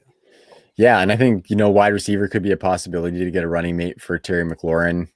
I like that Brevin Jordan spot there. I have him going 74th. I like that. So again, like you said though, like as much as an Eagles fan, I don't want to see them succeed. I think they need to have a nice, good draft class with those 4 top 100 picks, just to solidify themselves as that ascending team, like you said. So things are looking up for Washington. They just need that quarterback, and it's interesting because if they have a good draft class and continue to ascend, they're going to continue to not be in position to take one of those high first round quarterbacks. So with that capital, I think it could be kind of prime time for them to even maybe like jumping up to like top 10 is just crazy from 19, but we've seen it happen. They definitely have to get up ahead They're of a New team to England. watch. Yeah. No, So I'm with you though, man. And like, Yeah. would you take, if you're Miami at 6 and you really want to move out of that pick for some reason? Maybe let's say, I guess that doesn't work as well, but I just think Miami would definitely be willing to deal with Washington at 19 just as easily as they would New England at 15, to be honest. Probably more so. But Just because it's New England. I just really don't see Miami, and that gets back to why I think 7 with Detroit is actually a very movable pick. Yeah. Yeah, and I think like if we get past Denver at 9 and there's still one of them on the board, I think Washington's definitely. And you know what the fucked up thing about that is though, is after Denver, the next 3 teams are all NFC East teams who might not trade that pick to Washington. Only Howie would trade back from a pick that ends up being more valuable 2 weeks later, just to pick behind 2 of his division rivals. Yeah. Yeah. And then just to trade back to get his other division rival a chance at getting a franchise quarterback. Like that's total Howie move. Yeah. Oh my God, that'd be so funny. Just wanted to have 4 first rounders in 2022, bro. So is there any guys that we didn't really hit on? Like Amon-Ra St. Brown, somebody I've mocked to the Saints in round 2. Sorry, Marquez Stevenson fans. No, I think like most of the guys that we wanted to talk about, like I'm just kind of going down. We talked about most of the first round hopefuls. We talked a little Tyler Wallace. You said Terrence Marshall was a really good ad for who in the second round in yours? I mocked them to the Eagles. So I mocked them to the Bengals. So in the scenario that I had Sewell going to the Bengals in round 1, Joe Burrow still gets his gets an LSU wideout. Gets reunited with his boy. For sure. I'm not even sure Terrace Marshall makes it to the 6th pick of the second round. No, me either. It's just the injury. Like people moved him down their boards. Like guys, Dane Brugler from the Athletic, like people moved him down their board. So I did too. Because I've been extremely high on him. He's somebody I'll have a lot of in rookie drafts. Mm-hmm. I dead serious. I won't be surprised if he's one of the best wide receivers in this class easily. 100%. Just looking here, Kadarius Toney. I have to Detroit. One prop bet, Alabama players in the first round, I think is a pretty strong one. Alabama players in the top 100 is a pretty strong prop bet. Hit that one. Pat Freiermuth, where would you like him, Trav? Where would I like him? Like the team that I would like him, or what range in the draft do I think he goes? Both, either and or. I think he probably goes into the mid-second, and if I'm looking at the teams in the mid-second, like Jacksonville at the 13th pick for this, you got him at the 13th pick. How does he not go at 40? That would be dynamite. That'd be dynamite. I could see. Well, Dallas could take him, but like, see, I was wondering about that. Can they replace what he gives with Jarwin and Schultz? I think they can. Well, what do you think about Dallas? Like, do you think Pitts is Pitts, or do you think they want a tight end? Because I don't even think they're. Like, yeah, I agree. Schultz and Jarwin. No, I think Pitts. I think Pitts is Pitts. You're really right on that, because I think Jarwin like he's in on Pitts because it's Pitts, not tight end. Yeah, I think Schultz did everything that we wanted Jarwin to do last year before he got hurt. I have no Jarwin because of that. Yeah, like I don't know. Like I know he's got the contract there, but I kind of like Schultz a little bit better. More and I like Cole Kmet with Dalton.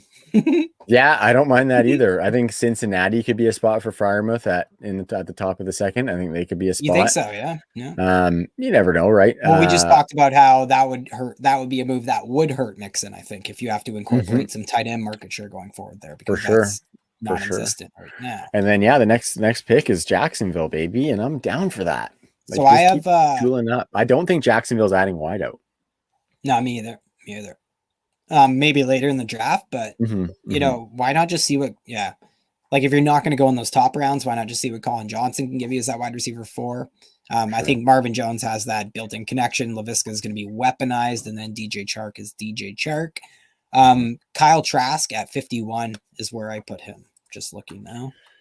Rondell to Moore. Washington. Yeah. Yeah, and a lot of people had Bateman going to Chicago in round 1. A lot of people have a wide receiver going to Chicago in round 1. I have them getting Rondell Moore in round 2, which I think just makes a million times more sense on a Yeah, team with quarterback limitations going forward. And totally. he's somebody that can probably see a little bit less, like experience a little bit less frustrations in an offense, no matter how that offense looks. I like that pick with Rondell Moore going to Chicago. Okay, so you're making me really want to get in here and mock that second round tie. So what do you think we fly out of here, my man? Yep, sounds good. All right. So anybody who's still sticking around or listens to the pod after the fact and makes it to this point, I think we're gonna hit that 3 hour mark for Mike Bauer. So shout out to Mikey, because I know that guy listens to the pod and we appreciate you, buddy. So if you're still here at the 3 hour mark, whoever you are, we really appreciate that. And we're going to have an NFL draft live stream tomorrow, starting at the start of the draft. I'm not going to be on day one, but Ty, you're going to be in for the long haul, buddy. You and Connor from the Gold Jacket Pod are kind of manning the ship for day one, and yeah, and Brian, of course, too, and we got some other True North. I think Jules is going to be on day one, I believe, and D Brown is going to be on day one as well. So that is a fun group. That is a really fun group. I'm going to probably have the kids, because usually when I podcast, the wife gets to have a podcast night where she gets to go watch some shows and I do all the parenting stuff. So that's going to be tomorrow night, but I might try and crash the party for a couple minutes and jump in and chat with you guys, because it's going to be a lot of fun. I'll be in on Friday to do day 2 with you, which I think is going to be electric at the start. So make sure you subscribe to this channel on YouTube to get that alert and see when we're going to go live, and just come kick it with us. It's going to be a fun session. We're going to be shooting the shit. We're going to be throwing out some fantasy takes. Ty, I know you've got a lot of fun stuff that you've got lined up to chat about as well. So I'm excited for that, man. I'm beyond excited. Can't wait to go to sleep. Totally. And it's like the new reality with COVID. It's like we can't get together necessarily, or we're not supposed to get together necessarily to watch the draft. So we can get on StreamYard and get together with any listeners of True North content. So another big shout out to Fantasy Points Media Group. We love them. That promo code is 21 True North 10. Monkey Knife Fight, get on there. It's not football season, but there's tons of stuff that you can throw down on some player prop bets for all sorts of other sports. That promo code is TNFF. And go check out Veridian.com or VeridianGlobal.com, where you can find all of our merch. Ty's rocking the hat right now. I got that goat gear on for the homies at Goat District. So go check it out. Yeah. Beam, beam, beam, beam, beam, beam, beam, beam. VeridianGlobal.com, and check out the Veridian Football Collective. There's like 35 brands in there. So if you are looking for some merch, you're going to find it at VeridianGlobal.com. But now we're just about to cross that 3 hour mark, Ty. It's been a slice. We knew we were going to do this. I had a fucking blast, buddy. So thank you for sticking it out. Any parting shots for the listeners, buddy? None. Nope. I am exhausted. Yeah, absolutely. I will we'll talk to you guys tomorrow. Jump on the live stream, and the True North pod with me and Ty. We'll be back same time next week. So until then, thank you for coming out. Peace.